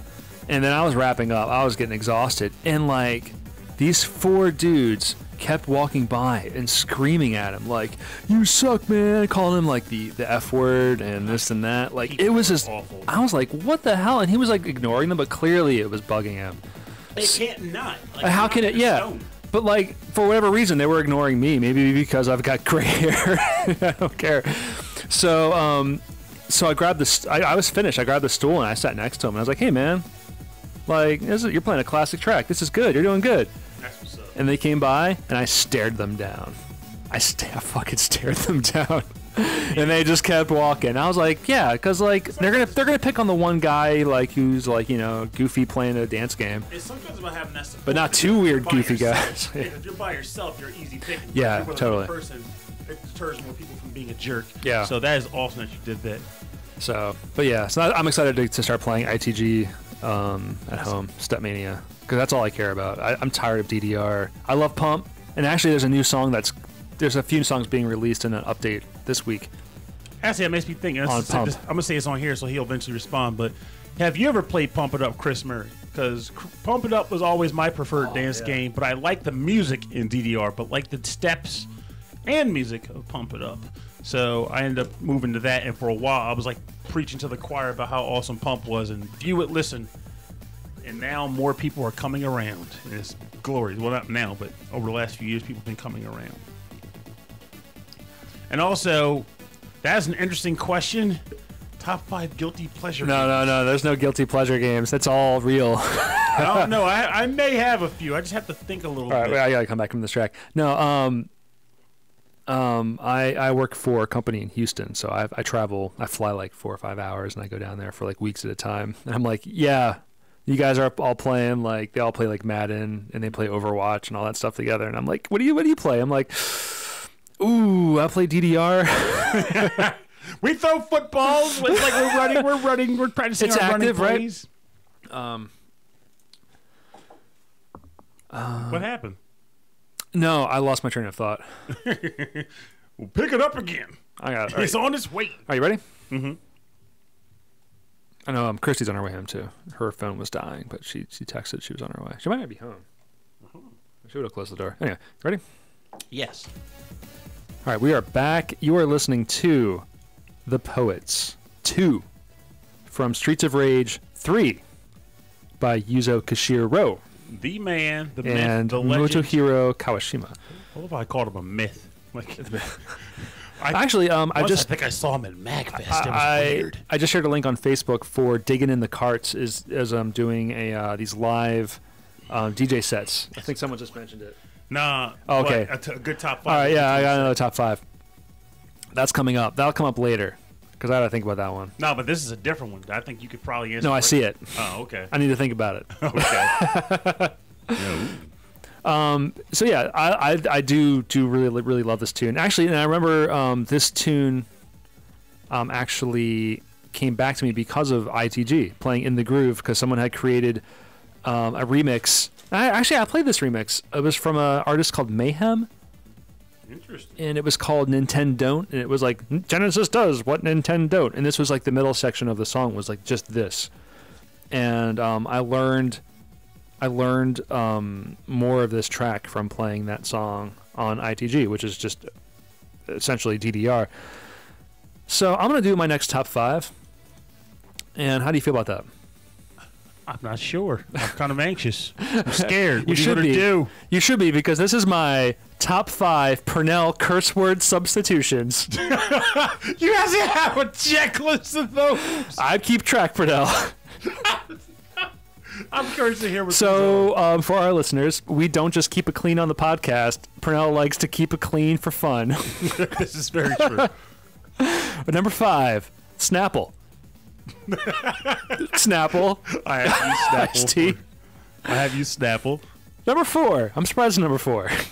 I thought it would be higher. That's what I Even said. though I'm the one who made it. Number 4, Fraggle Rock. That's my favorite. So I'm Fraggle Rock. Yeah, all right. The next one I might have made up. I'm not sure. I'm sure I've heard it. Number Top 5. okay, I gotta stop. All right. Hey, be professional. No, you don't. It's your podcast. Be nuts. Number 3. I can't even say it. All right. Just imagine if he can't even say it. Just imagine the amount of will I have to skip have to number to say 2. them. Number 3. Flubber Knockers. I just love that you actually kept track of these. I have said flubber knockers. All right, number 2. That was 2. That was number 3. That was number 3. Okay. Number 4 was Fraggle Rock. Number 3 was Flubber Knockers. Number 2, Skittles. Yeah, Skittles is Skittles. a prime one. is right up there. I want to go with I bet number 1 is raspberries. Oh my God! Number 1's raspberries. Hop top. That's right. Yes. Raspberries. Raspberries. Oh, raspberries. Yeah, I hear that one more often. I mean, it's because I hear it a lot. It is my most regularly gone to. I will say that much. I will say that. Oh my goodness! I'm gonna cut so much of this out. No, you shouldn't. This has to stay. This is staying on YouTube apparently. Well, it's got to stay somewhere. I know, right? These guys are enjoying it. I love this song, and I love you making up words. It's one of my favorite things. Thank you very much. It's great. I think everyone. You don't even think about it. You just kind of do it. It's just something you enjoy doing. I do have a follow-up top 5. Unfortunately, I don't have time. So, is that what you're writing down over there? No, well, I figured Chris Murray mentioned top 5 DDR songs. And yes. while I could do that, for me, I think it'd be more personal if I did like something like top 5 poppin' tracks, because for those not in the know, while I did play tons of music games along with the DDR pumping musics. Why don't we introduce our number 2? Yes. Yeah, hold on. Okay. Here, I'm just gonna pause it. Okay. All right, guys, we just paused it real quick because Mrs. Rhythm just showed up. So Rob is doing the complimentary "I love you, Wham" greeting. So.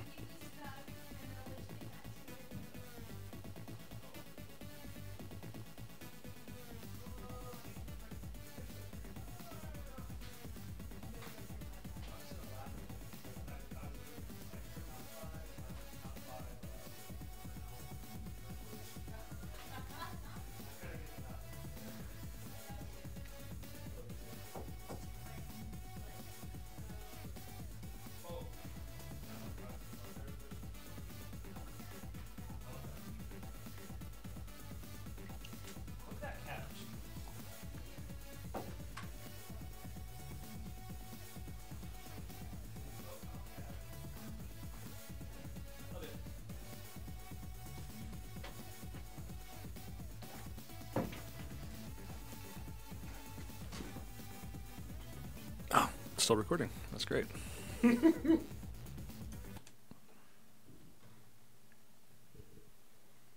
So should we like kind of start from like when I started talking about what I was going to do for my top 5? Yeah, I can get back into it. We just paused it real quick because Mrs. Rhythm just showed up. Mrs. Rhythm. So Rob is doing the complimentary "I love you, Wham" greeting. Or personal if I did like something. Yeah, I'll tell you what. Well, I'll figure that out later. This is going to be a nice weekend. Are you ready? There you go. You do wherever you want to. Oh wait, before we start, Mr. Bridgewater has to go to sleep. Oh, good night, Michael. Thank you so much for joining us for as long as you have. This will be a longer episode, clearly. We can shoot. I'm going to mention we can shoot for different days down the line, depending on what works for you guys. For everyone. Oh, for the next one? Yeah. Yeah, I'd like to do it on the weekend, so we can do it like earlier for us, like afternoon for us, evening for everyone else. Exactly, like something like that. It could probably be good for them to get. So I feel like Mike and Ed from Pixel Tunes Radio, they do theirs on Saturdays and Sundays. Yeah, I admit that those are the hardest ones to do because when you work Monday through Friday, weekends are the only time you can. And Ed's got like 3 kids. Yeah, so that's why it's easier for him. Totally, because the kids are doing their own thing on weekends. So, right. You good? Yes, sir. There you go. All right. So, I feel like it might be more personal for me to do top 5 like poppin' tracks because poppin' music was my all-time favorite B-Money/video game music game. Well, we can do top 5 Konami music. Okay, that actually makes sense because now I'm just going 4 poppin' music and then 1 guitar freak to save us a lot of grief. Which is funny. I feel like we did a rhythm music episode, and I feel like all of that rhythm music episode was like B-Money, or most of it was. That's why we'll have to do more because or narrow it down to specific games because there's so much music out there for game music now, video game music games now. It's yes, insane totally. how that genre is. There's a lot of crossover, which is nice. Which is nice because it's fun playing a music game where there's a lot of music from other games and you can kind of recognize it and enjoy it. And folks like Chris Murray and other listeners who may not be all that familiar with poppin' music, I understand that. But what's going to happen with this is like you'll at least be able to say, look it up on the interwebs if you're like, what the heck is this Purnell guy talking about? And they exist out there because people have like ripped like all this stuff and put them on YouTube. So my number one, because it introduced me literally to an entire genre of music. Wait, are we on number 1s? I'm just going down. I just go in whatever weird order comes to mind. So the number 1 B-Money track game music is Twee Pop from the game Poppin' Music 8. Yeah. It introduced me to the entire genre of twee, which then led to cuddlecore, which then led to Britpop, which then led to shoegaze. And shoegaze is where I never left. I just kind of stayed there. Yeah, totally. The next one was only in Poppin' Music 9 and never made it out. Girls Band 2, which I don't know what that was supposed to imply. I guess bands populated totally by girls, but they called it Girls Band, and it worked. Next one, Surf Rock from the game Poppin' Music 7, which kind of made me realize that I had an interest in the genre that I didn't know I liked, even though I'd heard it in the past, which is, again, surf rock. Surf rock is like, that's Purnell music right there. Mm-hmm. The next one is FFFFF. That sounds familiar. It's from Pop Music 13. Yeah. It's a very rambunctious piano tune. Very energetic, very chaotic, all piano. Right, and it's glorious. Is your next one Magical Voice Shower? Nope. It should be. That's what I was going to ask you from Guitar Freaks because you made that suggestion of other games. Right, yeah. Utopia from the game Guitar Freaks 9. It's the first track I play every time I set up to play Guitar Freaks at round 1. It is a glorious tune. It is very, like, I don't know. It's a track that makes you feel something inside. I can't quite convey or explain what that feeling is, but it's one of those tracks where I've looped it way too many times in one sitting that any person that's not me would go insane from hanging out with me at the time. It's ridiculous. So I think Utopia is on DDR-A now. DDR Ace, I think it's called. If it is, then I got to play it there because I would love to see what steps they gave. No, it's one of like the boss songs. So I think it's like a 17 or 18. Oh, so it's a killer. Yeah, it's a killer. It's one of those ones with like those tempo changes that are just I'm not going to use. I just don't even play it. In that case, maybe not so good. Yeah. All right. So we are on to number 2 for Purnell.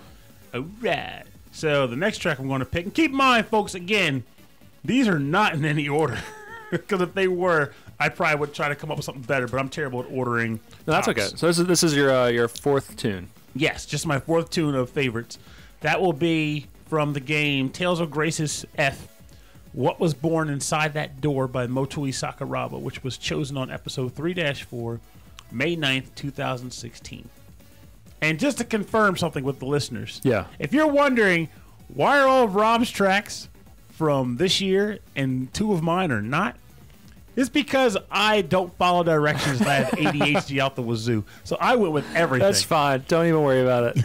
But at the end of the day, it's still great music, and it's, hey, I want to share with you guys. Yeah, it's great music, and I'm happy to hear it too. Yeah, buddy. Let's do this thing. All right, and boom. Tales of Graces.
Ready? Mm-hmm. All right. I love how, I got to say this before you record. Yeah. The live thread actually just said, you've been posting too many comments. Please take a break. Oh, me? No, me. Oh, yeah, you've been posting a lot. That's fine. I just think it's hilarious that it actually said, you've been making too many comments, sir. Oh, the YouTube said that. Yeah, YouTube just said it to me. That's funny. I wonder if I have like some setting set up where it's like to avoid spammers. Oh, no, you have to finish this off. I got it. No worries. All right, cool. Ready? Mm-hmm. All right, and welcome back. You are listening to What Was Born Inside That Door from the game Tales of Graces F, composed by my buddy, my best friend that I've never met, but if he did exist in my life, oh, okay. he wouldn't top Rob. You would get rid of me and start a podcast with this guy? No! Yeah. But we would integrate him to the group because this man makes some great tunes. You admit that. You know it's true. Oh, it's excellent. Motoi's the beast. Motoi Sakuraba. We have to say his name. Mm-hmm. This track, he who must be named. because if he weren't, the shame would be totally, yeah. insurmountable. This track, the first time I heard it, I was playing Tales of Graces F. This was when I was recovering from surgery after getting a cancerous gallbladder removed from my body. I was kind of stuck at home, feeling a little kind of down because I couldn't go out and really do much. But at the same time, I have so many blasted video games that were going unplayed that was almost like a godsend to finally knock something off the shelf. Yeah. And that game ended up being Tales of Graces F. And when I heard this track start up at 3:22 in the morning and a research lab composed of random clone robot people and I guess some other mutant things too. It hit me hard, woke me up, and got me really intrigued about what really did get born. English is terrible. That's fine. But no, I'm not, this is just for me, like reading it and not thinking about. But it really did make me think about what was born inside that door. So Yeah. now you know why I was like, "What the heck?" No, well, I'm makes just like sense. wondering, like you weren't. It woke you up. You weren't sleeping. I wasn't sleeping, but it was more like, you. Well, now I'm just wondering. I don't think you've had this experience because you're used to going to bed at reasonable hours. But if you're really into a game and you want to keep playing it, but by the same token, your body is like, dude, shut it down. We need to go to bed. And you're like, no, more dungeon, more experience. And then a track comes up that kind of reinvigorates. It's almost like tells your brain, okay, we got some time. Let's do this. We can keep going. Okay. That's what I'm referring to. Like, it jolted me and got me re-energized to want to proceed. I mean, you into just the have dungeon. to understand my concern is that you're trying to heal. Like you had some serious surgery. This is true. This game was not allowing that to happen. This game tried to kill me, This game was killing you. and it was so much fun that I almost let it. But then I said, nah, bedtime. Right. After I beat this dungeon. Afterwards. But this track was it was spectacular. A superb dungeon tune. It only plays like twice in the game, I think. Once or twice. And it's just... It's good. It's good. It's good. got that kind of like spooky sound to it. And Yeah. like, God, I love this track.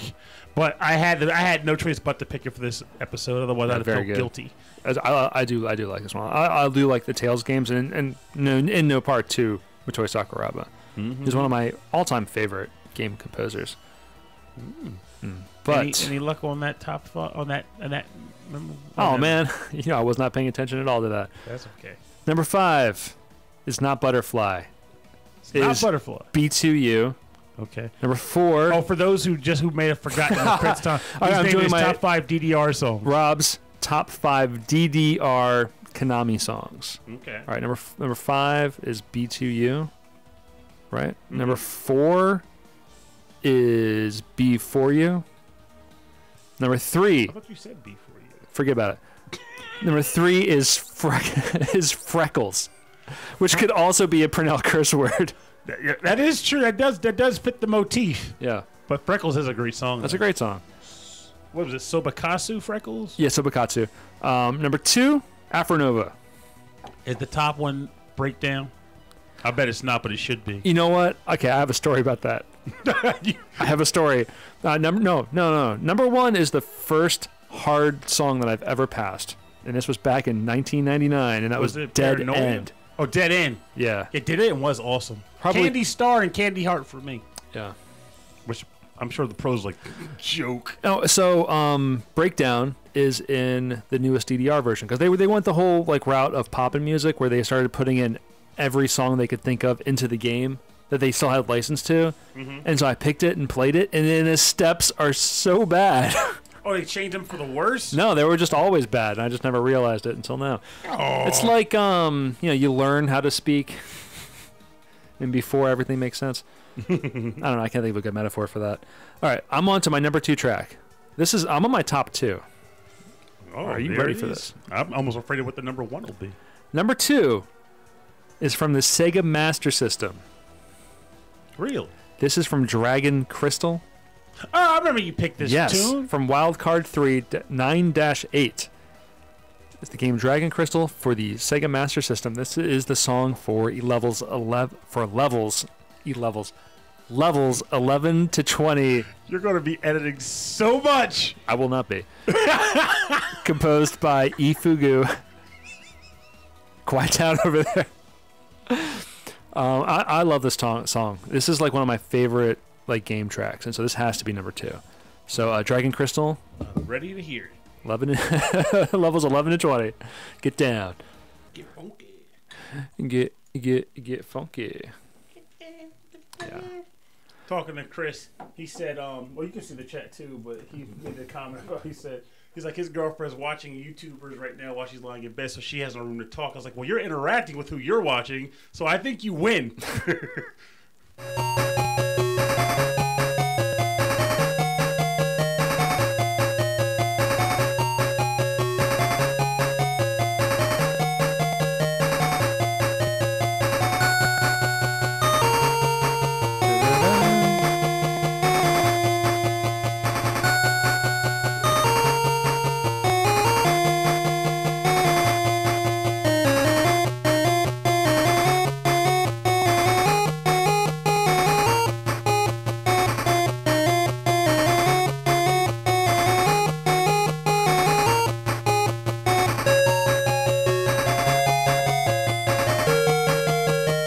love that.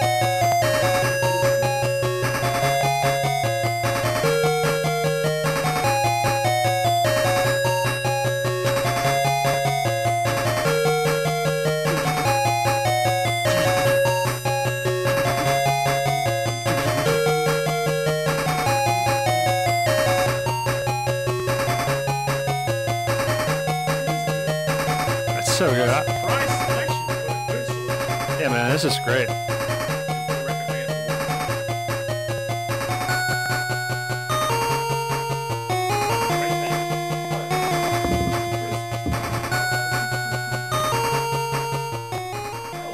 Purnell's gonna pee, and he's gonna pee, he's gonna pee, he's going to pee, he's going to pee. David Bowie style. He's going to pee, he's going to pee, oh no.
Puppy. Buddy? Hey, Ollie. Puppy for life. Ready? Almost like a headphone. Alright, I'll bring us back. It's cool. I'm back.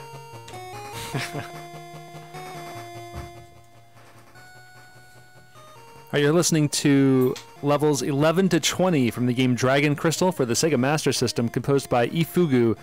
This is coming all the way back from episode 9-8, Wildcard 3. We've done 3 Wildcard episodes.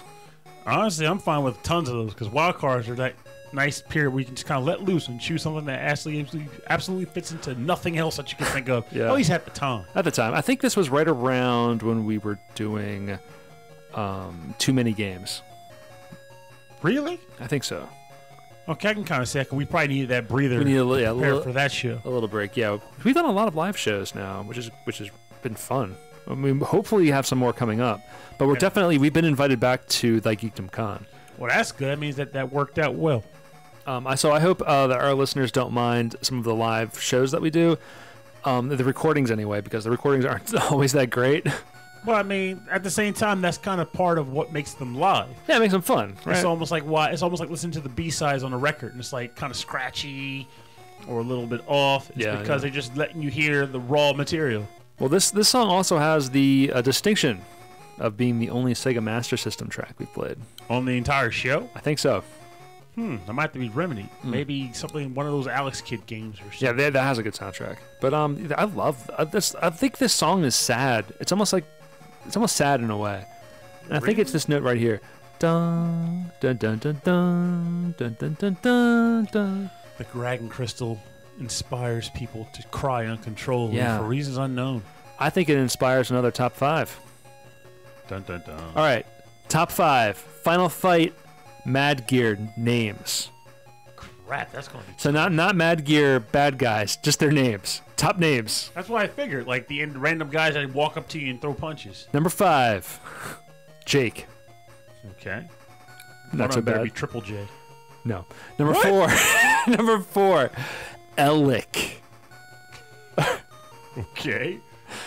Number 3, Bill Bull. I love that name. Bill Bull. Sounds like a stand-up comedian. I do like that group of friends. All right.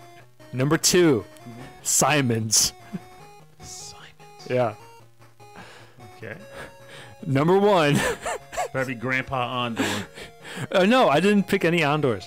Really? Number 1 is Bread. B-R-E-D.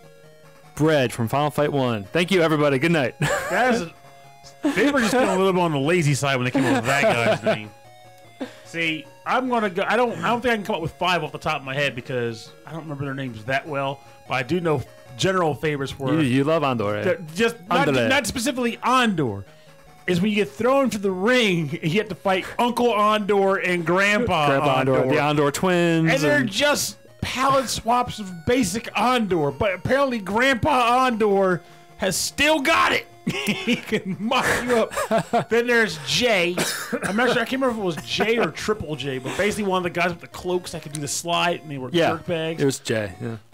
And then you had Axel. I think they were actually slashing Axel. Yes. It was the guy that could do blocks, and you had to grab him most of the time. Mm-hmm. But those are the guys that stick out to me the most. There was also just a random guy named Doug, which seemed like an odd name for a thug character and a I brother. don't know. Doug the Thug. No, yeah, maybe it's just Like, a so little bit- he joined the Mad Gear and he was like, "Hey, what do you want to do when you're here? Like, we have positions in management, we have positions in murder and I just want to beat homicide." guys up. I just And want to beat guys up. He's like, "I just want to be a thug." I have anger management issues. I just want And to beat Ondor guys was up. like, "Haha, Doug the Thug." Doug. And that's who it is. Ondor. It's like No. This is it. This is Ondor is the sorting hat for the Mad Gear. He sorts them between. So you're saying he gives them their name? Yes. So that sounds painful. that means there's a Your very Your name is Jay. but my name is Richard. Well, now you're Jay. You are now Jay. You're a single letter. Like I'm just Jay. picturing the poor guy like Percy, like guys named Percy and Thaddeus, or Yeah. I don't know, Julius. No, they become like G. It's short their names to one letter. Yeah. Now that's imposing. That inspires fear in your victims, not Percy or Jacob. All right. We are down to our last picks. All right. Last picks of the night. What's your last pick? Interestingly enough, my last pick of the night is also for one of my favorite games in the last few years that came as a rather big surprise to All me. right. What's up? The track is from the game Hypervoid. Yes. Track title is Demist or Demist. I never, in all I this think time, it's. I think it's never forgot how demissed. I think it's demissed. and it's composed but not pronounced by Kamal Bushnak from episode 10-7, Cruising Music. Yes. Episode was composed Episode was on composed. October 16th, 2017. Your name is Bread. Bread. Yeah, I think it's supposed to be. I think it was a translation thing. Maybe he was like bleed, and maybe they changed it to bread.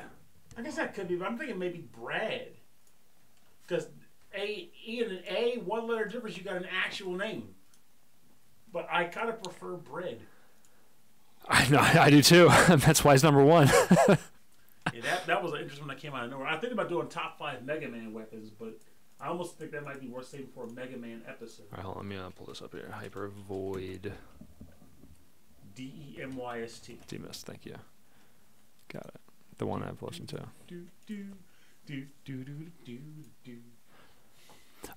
Okay, I'm not gonna say it on the show live. My top 5 PlayStation home consoles. Yes, there's only 4. I was about to say, like, that doesn't make sense. Number 4 is the PlayStation 3. Okay. So I've never played that. Number 3 is the PlayStation 4. Number 2 should be PlayStation 1. Number 2 is PlayStation 2. Really? Really? Yeah, I think that's where the real fight comes into play.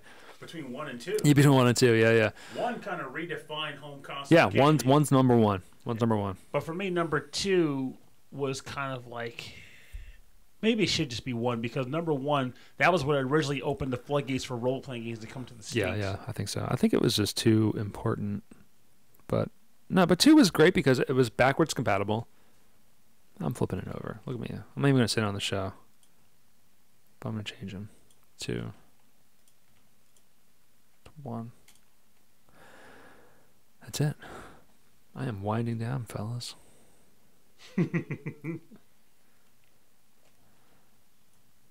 PS2 was so good.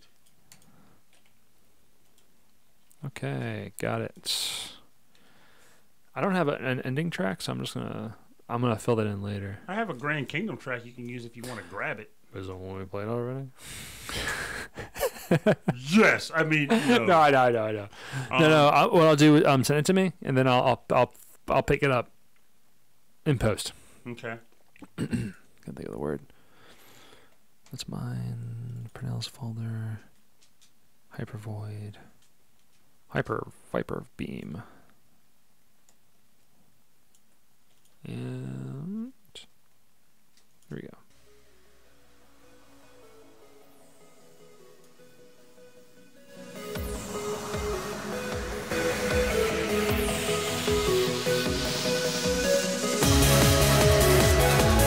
So good. Jade, truly improving track.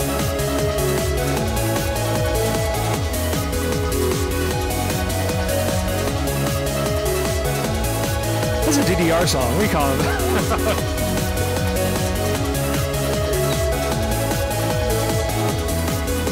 Be a hard speed.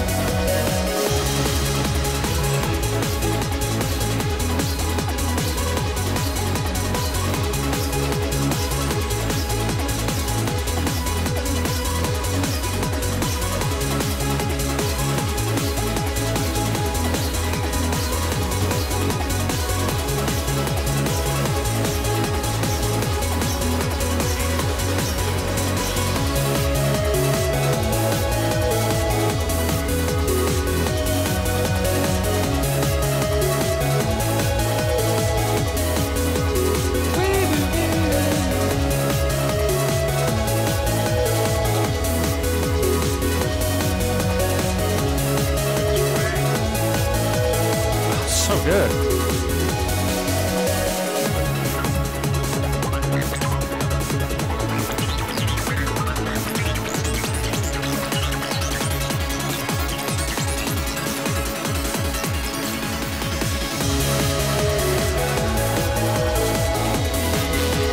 This part's cool.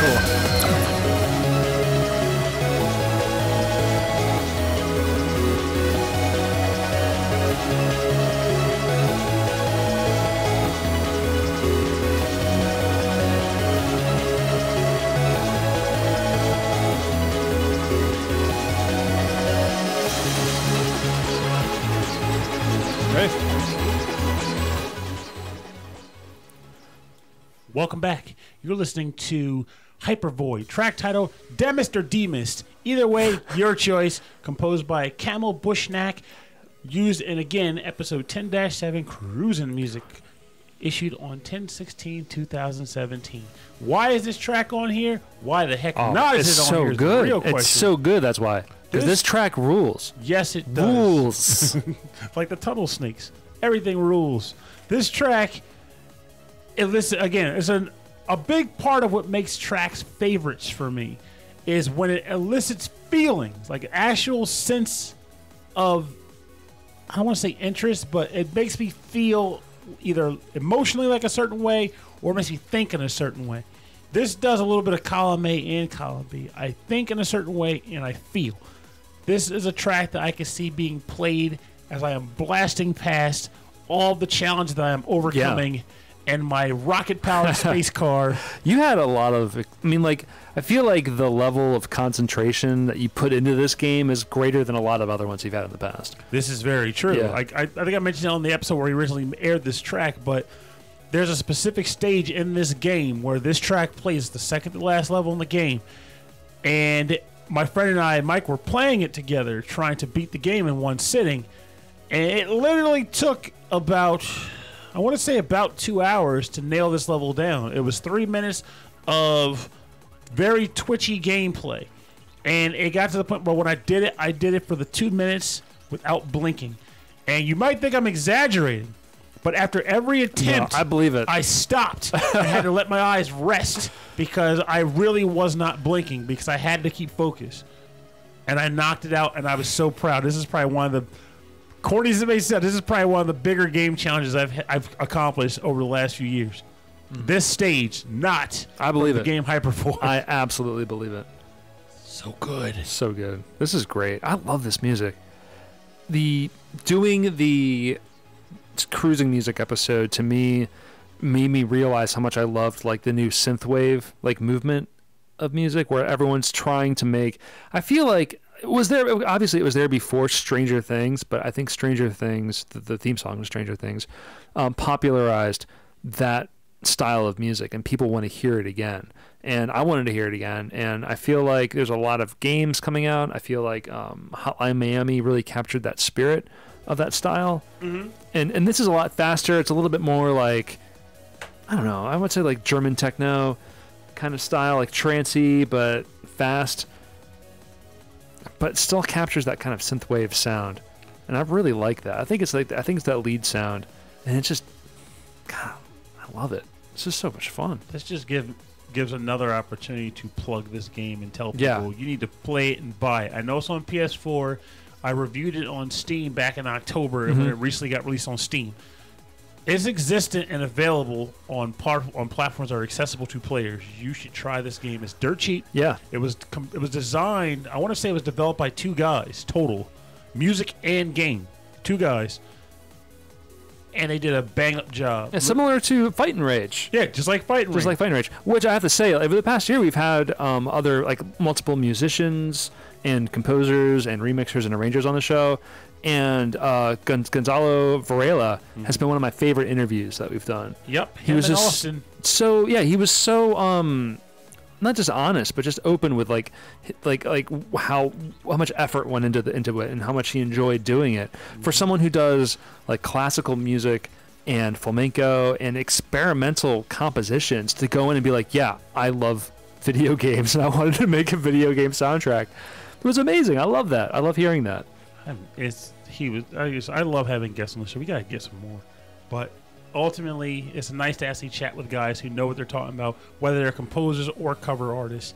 It's just nice chatting with people who have that passion and drive to either create or recompose to work with their desire to how it should sound or how they would like it to sound. And we can always be plugging, games that are maybe more popular at the moment or that are well known. But I like that there's a lot of great indie games out there that you and I both play that we can let people know about. Most importantly, they're not forced either. No, these are games that we're enjoying. Yes. That we're into. Like, I don't necessarily go, I gotta find an indie game or else I'm not doing my job. It's more like, I look, you find something that piques your interest and you jump on it, because I feel as though some of the best games that drop are usually games not coming from the big studios, because these guys, the indie developers, are not necessarily abiding by the paint-by-numbers kit of what makes a marketable game sell. Right. They're making what they like and what they want to produce. Absolutely. And I didn't want to start this podcast to be about the actual video games themselves, but about the music composed for these games. But I like that we've kind of pulled it all together in a sort of way, in our own way. Yeah. In the way that we kind of enjoy it. We'll showcase some of the classic tunes and the original music for this medium, but at the same time be like, hey, this is composed for a specific reason, and this is like kind of the motion behind the it's an art form. Yeah, it is. It totally is. Number one. This is my number one. This is without a doubt my number one track. Is coming up right now. I'm scared. No, don't be. So my number one track of last year was a golf track by Ifugu, which was number 2 from this year. This track I cannot stop listening to. This is from episode 8-4 PC98. Really? Yes, this is level 7 from the game Xanadu 2 Remix by the Falcom Sound Team. No, I think this was yours. And this was I got to on my click if what's this playing. You'll hear it. It was a track that we chose just at the end of an episode, and I could not get it out of my head. I put it on my phone and I just listened to it all the time. This is an amazing song. This is from Xanadu 2, the remix from the for the PC-98 computer system, composed by Falcom Sound Team. So we know of the composers of that era, but we're gonna say for sure Miyako Ishikawa. But we'll go from there. Level 7. Let's go. Yeah, Chris is like, more Falcom Sound Team. Yes, sir. All right, let me get rid of this track and save. Yeah, more Falcom Sound Team. You gotta like. I think this was like our last one too. You ready? You'll know this one. I hope you know this one right away. Dun, dun, dun. This is great. This is gonna be in the next bonus beats. Oh, this track will be? It has to be. I want to say you picked it, but I recognize it. It starts kind of dark. Oh. But then it sounds kind of drama. A lot of drama. Here we go. Yeah. Now it's getting kind of Phoenix Wright up in here. Yeah. No, hold on. We're going full soap opera. 3, 2, 1. Here we go. Yeah.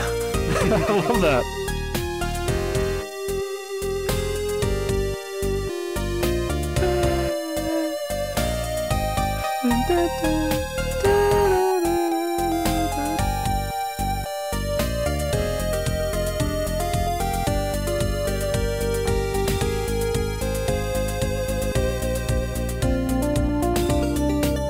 And the drum beat kicks in.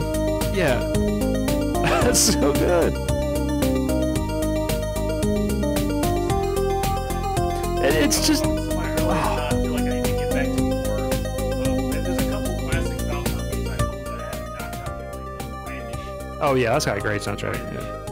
I got a new Falcom game coming next week. And actually, Chris can hear this component. Chris especially, he's been mentioning Ease 8 a lot. Sad reality, I bought Ease 8, it's sitting on my coffee table, I have yet to freaking start it. But I want to get on it.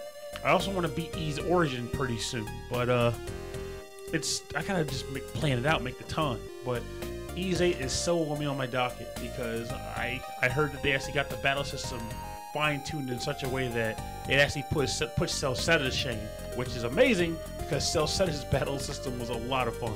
So we'll see how it goes. Oh, here it is. Dun, dun, dun, dun. Dun, dun, dun, dun. Dun, dun, dun, dun. Dun, dun, dun, dun. Dun, dun, dun, dun. Oh, then it comes back. I can seriously listen to this song all day long.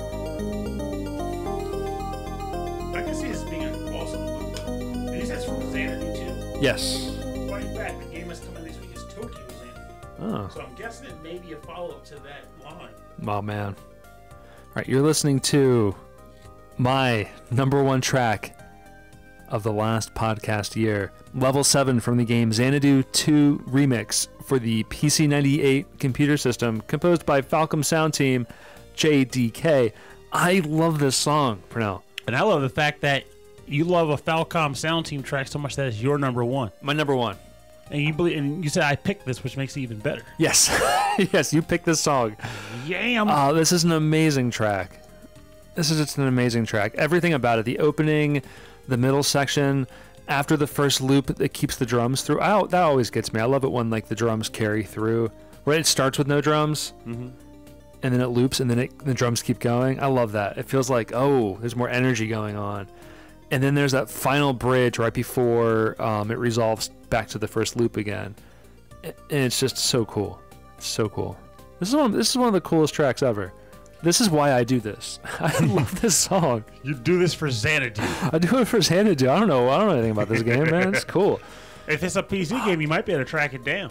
I could be able to. It doesn't seem like the kind of game I would get into. It's a dungeon crawler, I'm going to wager. Yeah. You don't have to look it up now. We'll figure it out later. But No, and I'm sure it is.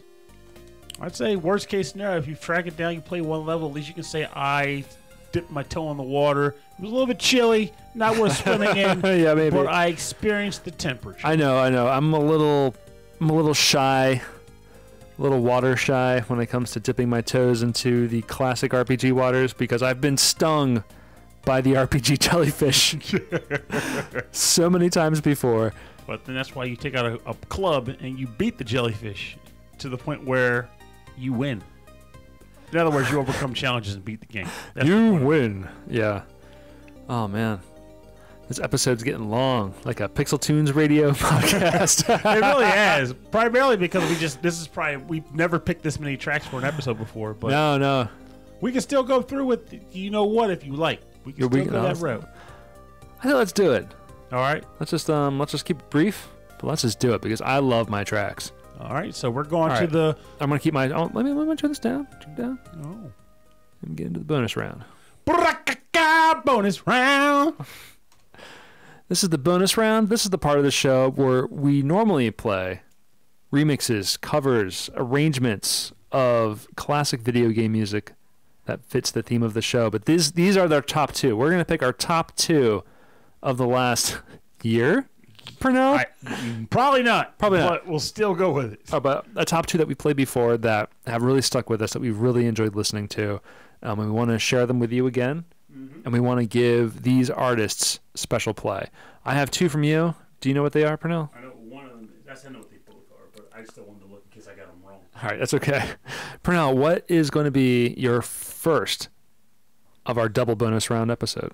First track has to go to one of the tracks that inspired me to want to do the bonus round concept in general because I get obsessed with covers and remixes if they're really, really good. That's right, because we didn't start the show with the bonus round, did we?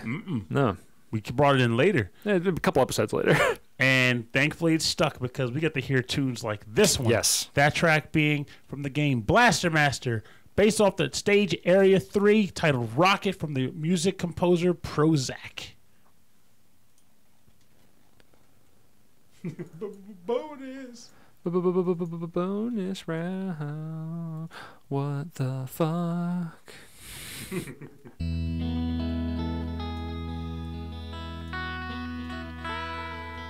No, I saw what your second pick was. I think it's really cool. That track makes me feel something. I think this was current year. No, this one? This one? This was one of our first episodes, like episode 1. Oh, shit, wasn't it? Sunsoul. Yeah. I think this was like what really like Brett was like, oh wow, we can actually like there's different stuff out there. You know what I mean? Like as far as like rock music was concerned, there was stuff that I didn't realize was possible.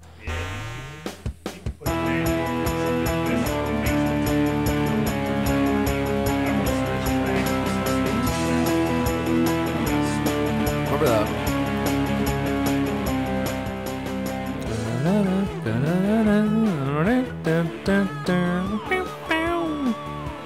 Gonna see Pernell point at my dog, oh yeah. And he likes my dog, and I've had too much champagne. Yeah, Chris says, I'm not funding it, but you should drink champagne every episode. No. All right. I think Rob could do it. No, real talk. If I ever have like a beer before the show, I get super tired. I'm not a fun drunk. I'm just a sleepy drunk, and it's no good for recording a show. Whereas on the other hand, I don't want to say I won't say I'm not exactly a hyper or energetic drunk because I do crash eventually too. But I'm already kind of rambunctious and weird. But alcohol makes me rambunctious, weird with less of a filter. Yeah. Which is dangerous for a rated G podcast, but as you can tell, I've been holding my own pretty well. I can always edit too, but I don't want the challenge is holding my own. I gotta this not. whole episode's a challenge. No, it's gonna be fine. It's not a whole lot. It just there's sections where like we let things go for a little while, you know, and just forgot the recording button was on. This part's cool. This sounds like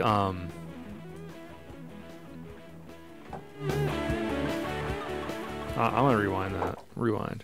Here it comes. Yeah, Allman Brothers. That's the Allman Brothers right there. All right, ready? Into space you went with the rocket from the game Blaster Master Area 3, composed by the music genius. Well, I won't say composed, but remix, remaster, done it his way. Artist Prozac. Yeah, I love his little riffing at the end of that, like his little improvisation at the end of that. It sounds like, to me, it sounds like the Allman Brothers, very like classic rock sound, which is great. Because then I never like put in my mind Blaster Master and classic rock, but I'm like, oh yeah, of course. Prozac took care of business. Yeah, it just fits. Made it happen. Now this track, this is what I like to call one of the tracks, if not the track, that got me interested in the remix cover scene in the first place. OC Remix, most people, that's probably where they learned about remixes and covers, and they branch out to live bands and whatever. But this was one of the first ones that stuck with me back in like the early 2000s. And I'd heard other tracks before this, but they didn't hit me like this one did. And the fact that I not only recalled it when we started the show, this was one of the very first bonus rounds we ever did, but I was able to recall it and just bring it out immediately. It's like, if we're going to do a bonus round thing with this concept, this is coming on. This is pretty early in the I show. Have to say it. And it's, oh my God, it's so gold. Well, another thing that we've discovered while doing the bonus round part of our show is that we found actual arranged music, like albums and CDs, that were sponsored or created by the same companies. So the one I picked is from our episode 8-3 Lounge Music. It is from Pilot Wings, and it's from an actual arranged like Super Nintendo album, arranged and performed by Takami Asano. And this is from Pilot Wings. It's called Skydiving, originally composed by Soya Oka. And this is one of my favorite soundtracks, like hands down. And it takes like the cheesy jazzy to another level, and it's fantastic. To another world. Even. Another world. It takes it skydiving. Let's jump out this plane and give it a go. Let's go. Pilot Wings. Pilot Wings. This one's great. Oh.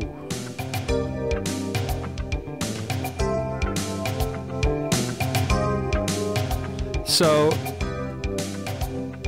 if you are a Legacy Music Hour fan, Brent Weinbach will call this adult music, or he'll call it like You can drink a glass of wine. No, like 1980s sushi restaurant music. What? Nothing says I would like a Philly classic roll more than this track. Something about that, like it's you turn on the TV in the 80s and there's like an ad for a department store, and then it's like, we have jumpers, we have jeans, we have blouses, all 50% off. Come on in on Saturday, and if you act now, you'll also get a buy 10 get 1 free coupon. Only at Marshall's. Marshall's. Welcome aboard. Purnell's. Come to Purnell's. What would I sell? Come to Purnell's. You can get polo shirts, jeans. I don't want to sell them, but I know people will buy them, and they're useful for jobs. Size 18 shoes are now 18% off.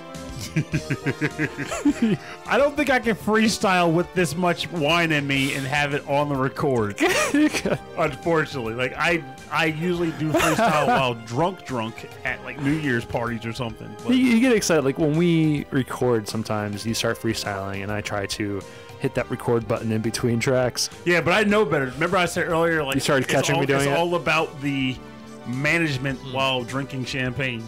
I downloaded it. Managing is including not freestyling because I know where it'll go. No, I downloaded. Oh yeah, right. No, I downloaded an app called Rhymer's Block. Mm-hmm. It's Rhymer's Block, and it's just like it's just a rhymer's dictionary. I was like, you put in one line and it fills in like other lines that might rhyme with it. You put words, and it gives you like all these words are rhyme with it, and it's been really helpful. I want to do more VGM karaoke for other shows like Legacy Music Hour and the VGM Jukebox. Yes. So it's been helpful. That sounds like a Patreon reward. Bonus beats freestyling in Champagne. No, that my next bonus beats is going to be like a full 60-minute, maybe 120-minute synthwave No, I'm just saying, classic that's what Chris VGM. said. Oh. Chris said that. Oh yeah. We might throw that in there.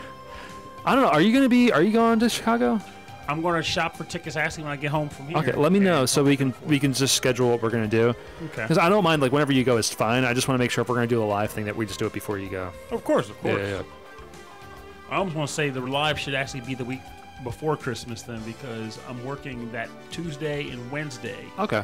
And then I might be working Thursday. I haven't decided. I guess it's going to be based on how the tickets work. What we'll do then is we'll make that the free live one, and then when you come back, we'll do the Patreon exclusive game record. Okay. That's all right, or vice versa. We'll figure it out. Figuring out is what we do. I love this synth sound. Wow, wow, wow, wow, wow, wow.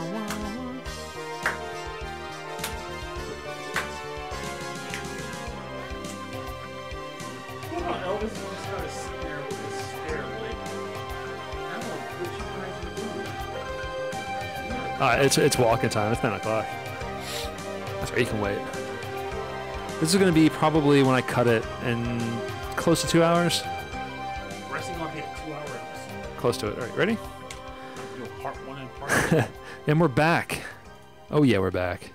That was Skydiving from Pilot Wings, originally composed by Soya Oka, arranged and performed by Takami Asano, and that is fantastic. Are you actually skydiving, sitting at a tablecloth-covered chair, drinking Shantae? No, or Chardonnay? No, I don't think it's skydiving, but I feel like this is airport related. You know, like have you ever been? I've been doing a lot of traveling in the past 2 years for work, and I always walk by those lounges, like the airport lounges. Oh, the lounges for like Prime member A Prime customers. memberships, yeah. And I've always considered not buying into, but signing up for it, and then because earning the points to do what's the point? What do you do? But if they play this kind of music in there, you might start. Might be kind of cool. Sit in the lounge, man. Have a glass. Yeah, but I was saying during the song that song to me reminds me of Brent Weinbach from the Legacy Music Hour. He would call this music 1980s adult sushi restaurant style. I'm just laughing at I know. Music you can order a Philly roll. It's so funny. On his show, he has this description for this music. It's I don't know. It makes sense, but it doesn't. I have a weird question that just came to mind, and since this is a podcast listened to around internationally now, I thought I could ask it, and hopefully someone will answer it. All right, let's go. So, the joke I just made refers to this is music you can order a Philly roll to. Is Philly roll affiliated with our city, being that we're in the Mid-Atlantic, or is it affiliated with Philadelphia cream cheese? And the best way to learn that would be to see if anybody else listening that does not live in the Mid-Atlantic area can answer that. Do you have a Philadelphia roll on your typical sushi restaurant menu? That's good to know, because I'm going to say maybe not, because California roll typically has cream cheese. Oh, it doesn't. California rolls don't have cream cheese. Yo, real talk. I don't order sushi. Hi-oh. Hey-oh. All right. What's your final bonus? Final bonus round. Final sushi bonus round. We've chosen a lot of bonus tracks over the last 2 years. Yeah. All of which honestly are spectacular. Not enough. We could do a whole show just on covers and remixes. We've done one, but now we can do part 2. No, I mean a whole podcast. Oh, yeah. Come on. Yeah, I know. That's what makes it bonus. It's special. It's special. But this track was not only a surprise find, but a surprise favorite of mine as well. It was composed by the man band, Gross Pixels. It is from the game Revelations the Demon Slayer, or in Japan known as The Last Bible. Nice. This is the field theme done by Gross Pixels. Actually, I think was featured on our episode with Amanda Lepre. Yeah, actually, I think it was. So actually, one of my favorite episodes. It was a great episode. But let's hit the fields. Yeah. Do you know what? My top bonus round? Adult Philly roll. The adult Philly roll with cream cheese. You know what my final bonus round track is? Is it the same track? No, it's from the Amanda Lepre episode. Are you serious? Yeah. That's gold. It's her version of War of the Magitech, because it's fucking amazing. I do remember you like flipped out over it. Dude, she is so talented. This is super cool. Alright, okay.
of the track. I know, right?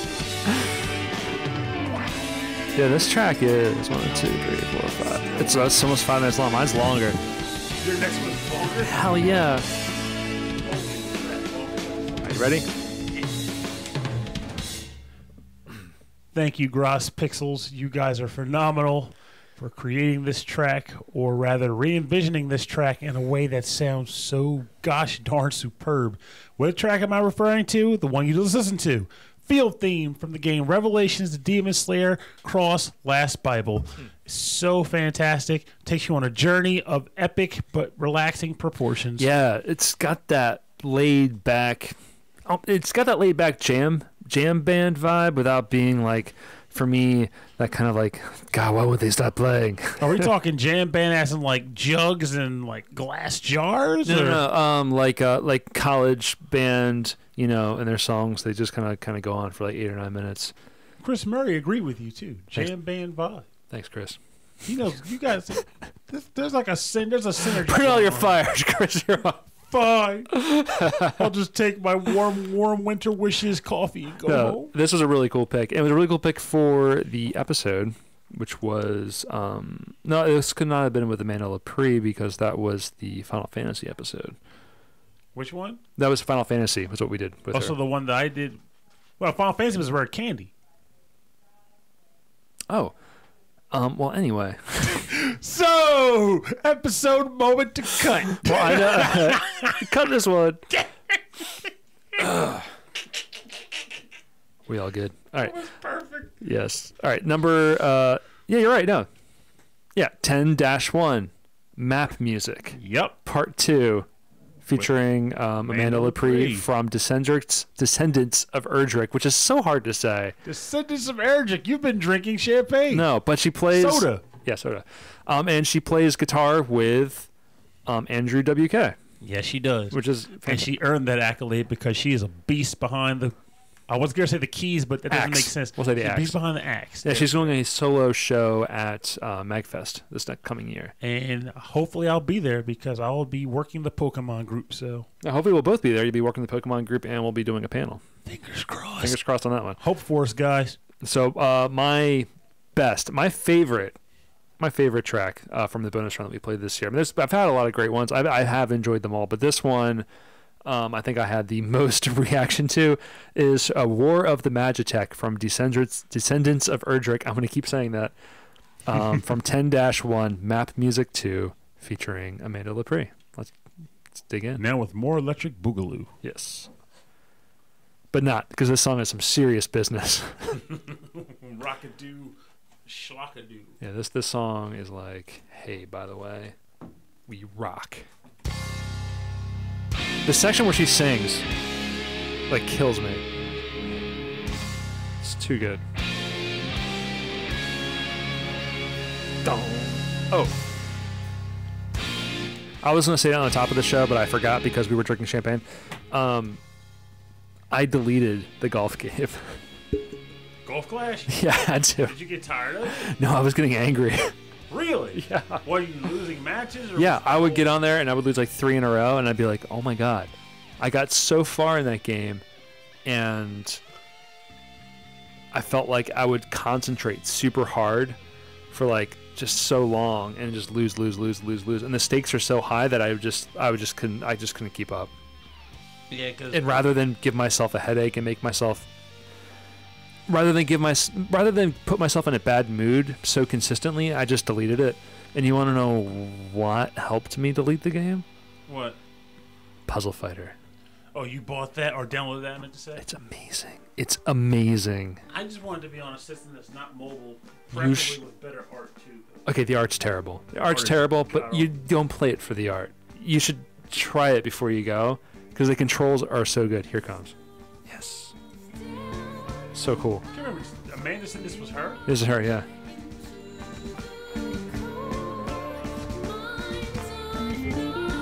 There's a beast. But the build-ups.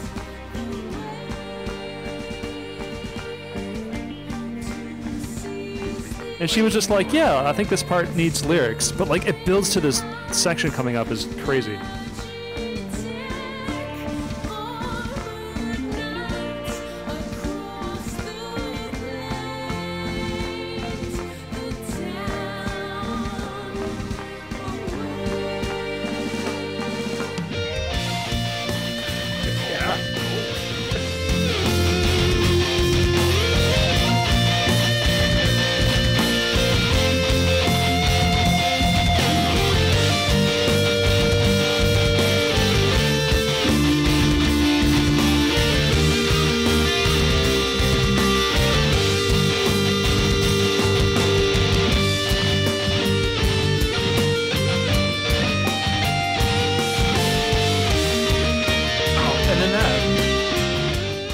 like it went right from Terra's theme into the battle theme.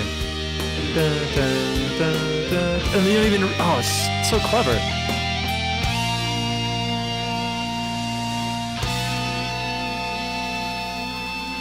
Yeah, no, this. I'm so sure this is number one. Hearing it again.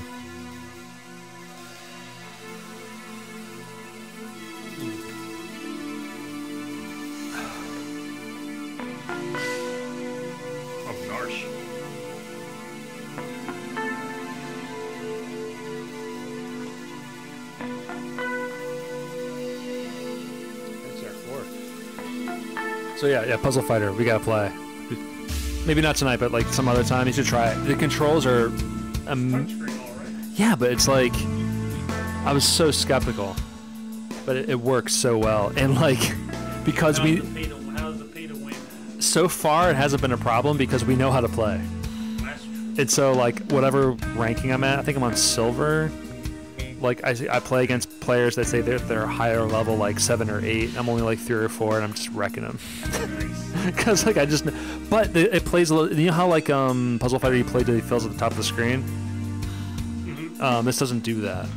So it's just one screen. You have one screen and you have hit points basically, and doing attacks knocks off hit points, and so doing larger gems does combo attacks. Which are those are the attacks that you level up and they do heavier damage. Okay. So if you fill up the screen, it automatically jives down and it does more damage. Oh. And if you do a whole lot of attacks in a row, you can build up a super move. So there are super moves in the game now too? Yeah, it's like a one button, like, oh, I have it now, I can use it. So you want to save it. Different per character too?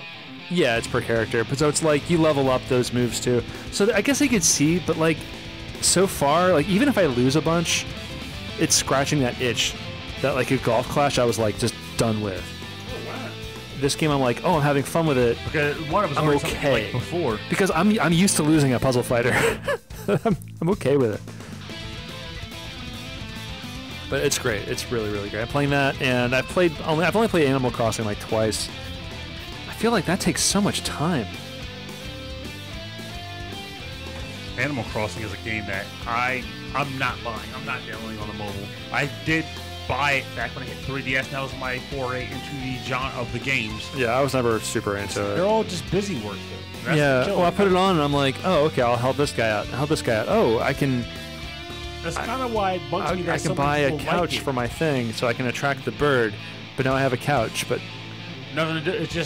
That's what bugs me. It's like, I'm not saying they're bad games. It's Quite the pleasant. contrary. They're great, Pleasant as pleasant hell, games. yeah. But given the fact that it's all just busy work. Like Yeah. there's no goal. It's just I mean- want to collect furniture. well, that's kind of like I'm kind of okay with that. I feel like when you're looking at it that way, I feel like that is fine, but it doesn't work for me. Oh, okay. Like I'm expecting a little bit more feedback for what I'm doing. Oh, so cool. I didn't realize Chris Murray was so close. Well, he's in Bethesda. It's Bethesda? Yeah. Oh shit. Now the pad I'm hopefully picking up this weekend is going to be in Joppa, Maryland. Are you going to Joppa Town? Joppa Town. Hopefully. The person said that she might not. She's considering other buyers. And I'm a little annoyed because I want it. Hopefully she just buckles down. That was War of the Magitech by Descendants of Erdrick from episode 10-1, Map Music 2, with guest Amanda Lepre. That was one of my favorite episodes of the show we've done, and one of my favorite songs. The fact that it dives into so many classic Final Fantasy tunes, so in so many clever ways, and it adds the lyrics at the beginning. The way it suddenly changes into a battle theme without you realizing it it's I feel like when you think of arrangements of classic music, and then thinking of how you can weave them in cleverly without just doing a straight medley. Like this is a great example of, hey, this is good stuff. This is creative use of original music. It's great. Yeah, this track of theirs. Well, first and foremost, I want to just point out, I feel like you'll probably get this level of love from any track that Descendants of Erdrick puts out. But even with that in mind, this track was quite the wower. Yes. Is that even a word? Probably not. Don't care. Wower. Well, I mean, like we were Skyped in with Amanda, and as the track was playing, it was just simultaneous headbanging for like 6 minutes. We were like going crazy. It was so much fun. Didn't hurt that FF6/3 is probably my favorite Final Fantasy game of them all, and she chose she chose pretty much a series of the best tracks from the game. Yeah, totally. I didn't expect that. Usually it's like, hey, well, this track is a favorite, and this track is just adequate. This is okay. This was like, no, here's the greatest hits. I mean, the only thing she was lacking was probably the Floating Continent and Vector. Everything else was there. So it's like, oh, buddy. Yeah, everything was up there and done to a degree of skill, of accuracy. You know, like all the notes were like right on time. Everything was just perfect. Nothing felt out of place. No, it didn't. And I was pleased. All right, so for more information on the bonus round part of the show, please go to rhythmandpixels.com. We'll have links to their Bandcamps, SoundClouds, YouTubes, everywhere where you can grab this music, support the artists, and feel good about it. I kind of lost myself there. No, I think that technically does fit. Support your local artists. Support your artists. All right, love you. What? This is what Champagne. No. Yeah, I just said that intentionally. This is what Champagne does to Rob. You know what Champagne does to me is I'm headache city right now. Seriously? Yeah. You're just on water, man. I'm good. I'm ready to go home and play more games. Yeah, I know. No. I was up at like, it's already late enough. I was up at like 5:30 this morning. Christy had to do some studying, and then I went to the gym for like an hour and a half. See, Chris, Rob is a guy that goes to bed early, wakes up early. He gets headaches from champagne. No, well, but he does things right. See, I went to bed an hour before he woke up. And then woke up at 8. Exercise is important. Why did I go to bed so late? Because for some reason I decided that Fear the Walking Dead should be concluded by me that moment because I started an episode while eating dinner. I understand. It's problematic for me. All right, I'll put in the last track in post. You ready? Okie dokie. What I'll do instead, so that it doesn't sound super dry, like this champagne. Champagne. Oh man! Before I Chris woke up due to kid, but at the same time you woke up. Oh, okay. Oh, 5:30. You guys like DDR. You're 5:30 pals. 5:30 pals. It's just. We're out there. Stuff. We are out there. You early birdies. Yeah, no, I get up early to go to the arcade. All right. To answer your question before Rob starts to re-record. That's right. Fear the Walking Dead starts out kind of blessed. Season 1 was more like, hey, I want to see how the apocalypse is going to go before it starts. Right. Season 3, they finally got rid of that thing where it was like, hey, they killed Kenny. What? And then season 5, they killed Maud. And Rob has no idea what he's talking about. I'm just I know you were joking. I'm just messing. But like, I mean, it starts out what you want to see, what it's like before the apocalypse actually happens. Like, how does it kick off? But they kind of rush that component. A number of the characters are kind of unlikable, and just kind of it's not bad, but it's not great. Season 2, more on the worst side than the good until towards the end where it kind of ramps up. And then season 3, to me, is actually better than The Walking Dead in this present season 6 and 7 state. Huh. They kicked ass there. Wow. And it is worth, I think personally, if you were able to stomach The Walking Dead from season 1 to 7, you should watch season 1 through 3 of Fear the Walking Dead because it's a good payoff. Never seen The Walking Dead, Fear the Walking Dead, not even one episode. Really? Yeah, it's amazing. That'd be a good dinner view for you. And I've only seen one episode of the Game of Thrones, but at least I've seen one. But I'm avoiding that till it's done. Then I'll probably just jump in full steam ahead. just start now because it'll never be done. No, it's one season or two left. Oh, right. No. The books will never be done. Don't worry about it. The books will never be done, but the show is. Yeah, and I've read the first book. It was great. All right, ready? Here we go. All right, I want to thank you for joining us on this adventure that has been the Podcastiversary Part 2. Thank you, everyone who has made it special. Episode Boogaloo. Longest, maybe not quite. We'll see how it turns out in the end. Our episode with Mustin from the 1-Ups so far has been the one my computer has crippled. That's the record. Yeah, trying to get through it. But no, I want to thank everyone who's joined us on the live stream. It's been great hanging out with you guys, hanging out with you, Chris Murray specifically, giving us some nice beverages to enjoy during the show. I can't guarantee how everyone will receive this episode, but I can say it was a lot of fun recording it. Yes. And this is probably going to go down as one of the more unique recordings we've ever done. So that in itself makes it worthwhile. Before we get into the end of the show, I want to thank our Patreon subscribers. I want to thank all of them. I want to thank Alex the Messenger, Matthew McDowell, Morton Gangso, Henrik Anderson, who joined us on the show despite it being like 3 a.m. where he is. Chris Murray, thank you, Chris Murray. Michael Bridgewater from the Forever Sound Version podcast, who also joined us despite the time difference. Yes, We love that, the fact that they were willing to do that. We got to return the favor at some point. Yes, and Brian Pitt, thank you all so much for helping support the show. We really appreciate it. It really helps kind of keeps the whole thing going and keeps us motivated to keep making more shows. As the dog trying to get in, he wants to hang. So next month, which is going to be this month, is December, we are going to have a holiday special. So more holiday music themed episode. If there's no eggnog, it's not a holiday. So we're planning that one to be a free live stream, not just for our Patreon subscribers, but for everyone involved. But don't worry, for our Patreon group, we are also going to have a special for you. And I think it's going to be a live stream of our YouTube show. Which we're attempting to start. Yeah. Because we're slowly putting together. But I think it's going to be a fun time. So Rob and Purnell play games. Maybe we can do some online gaming with some of our Patreon members. But we're going to do that earlier in the day. So both of these live shows are going to be earlier in the day. So everyone from all the time zones hopefully can get involved. I got a name. Get Pixelated.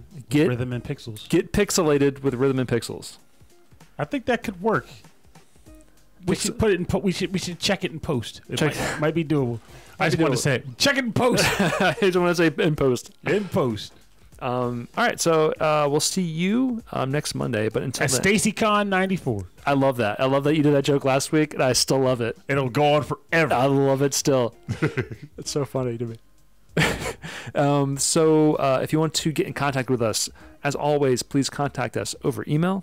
rhythmandpixels@hotmail.com. If you want more information about the show, and if you'd like a full track listing from all of our episodes, go to the website rhythmandpixels.com. If you want to check us out on social media, that's Facebook, Twitter, Instagram, all those places. It's Rhythm and Pixels, all one word, though on Facebook seems to be most of the conversation is happening there. You can even contact us through the rhythmandpixels.com blog posting system. You can do that there too. And if you like the show, please hit the subscribe button on whatever podcast program you're listening on, whether it's iTunes or Stitcher or any one of those things that I don't know about, because there's a few out there. Next week, I think we're going to have a special guest on the episode. I'm not quite sure, but keep an eye out for that because we're lining some things up. Dice rolling spectacular. Because they're a good time. Brunel, do you have anything I want to say before we head out? Oh no, I'm square, man. I got a buffalo chicken wrap that's waiting for me to wrap it up. I know Elvis has been staring at Purnell's food all night long. And he can't have it. All for Perny. Well, thank you very much. Thank you, everyone, for listening to us for so long. Thank you to everyone for writing in and saying nice things. Thank you for all of our Patreon subscribers for giving us your hard-earned money to keep doing this. And we're going to keep going. We're just going to keep going.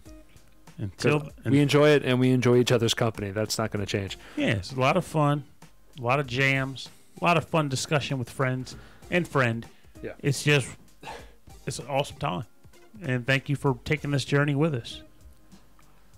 All right. My name is Rob Nichols. And until further notice, I should still be Purnell. Thank you very much for listening, and have a wonderful weekend. We'll see you next week.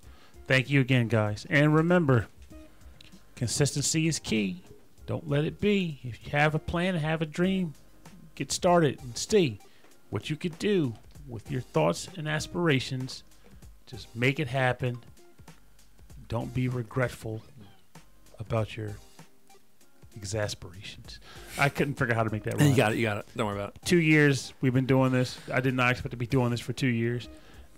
Only not because I have doubts, but because I'm inconsistent as the Dickens. But here we are. It's still fun. And we're still kicking it out, and we hope to do 2 more, 4 more. Who the heck knows? But if you have a dream or an idea, something you want to get kicking off the ground, no time like the present to get it started, because who knows what could happen. It's worth a try at least, so go for it. Oh, stop it. That's it. All right. One for the books. You see that bottle of wine? 'Cause I want to take a picture with that. Actually, yeah, that's a good idea.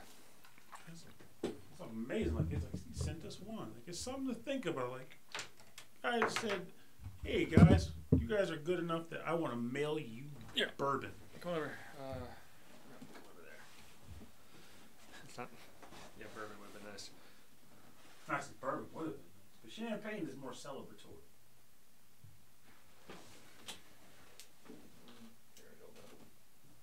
Hold that.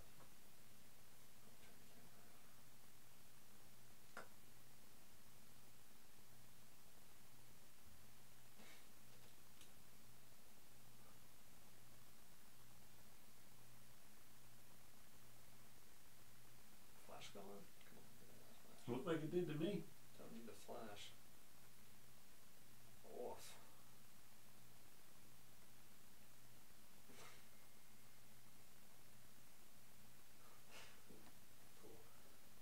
Also, Yeah, what should we do for the picture then? Good question. One thought I had was an image from like something like Fantavision or something. Oh, Fantavision. That was that game where it was like a puzzler and you used fireworks. You set off fireworks to a rhythm. Yeah.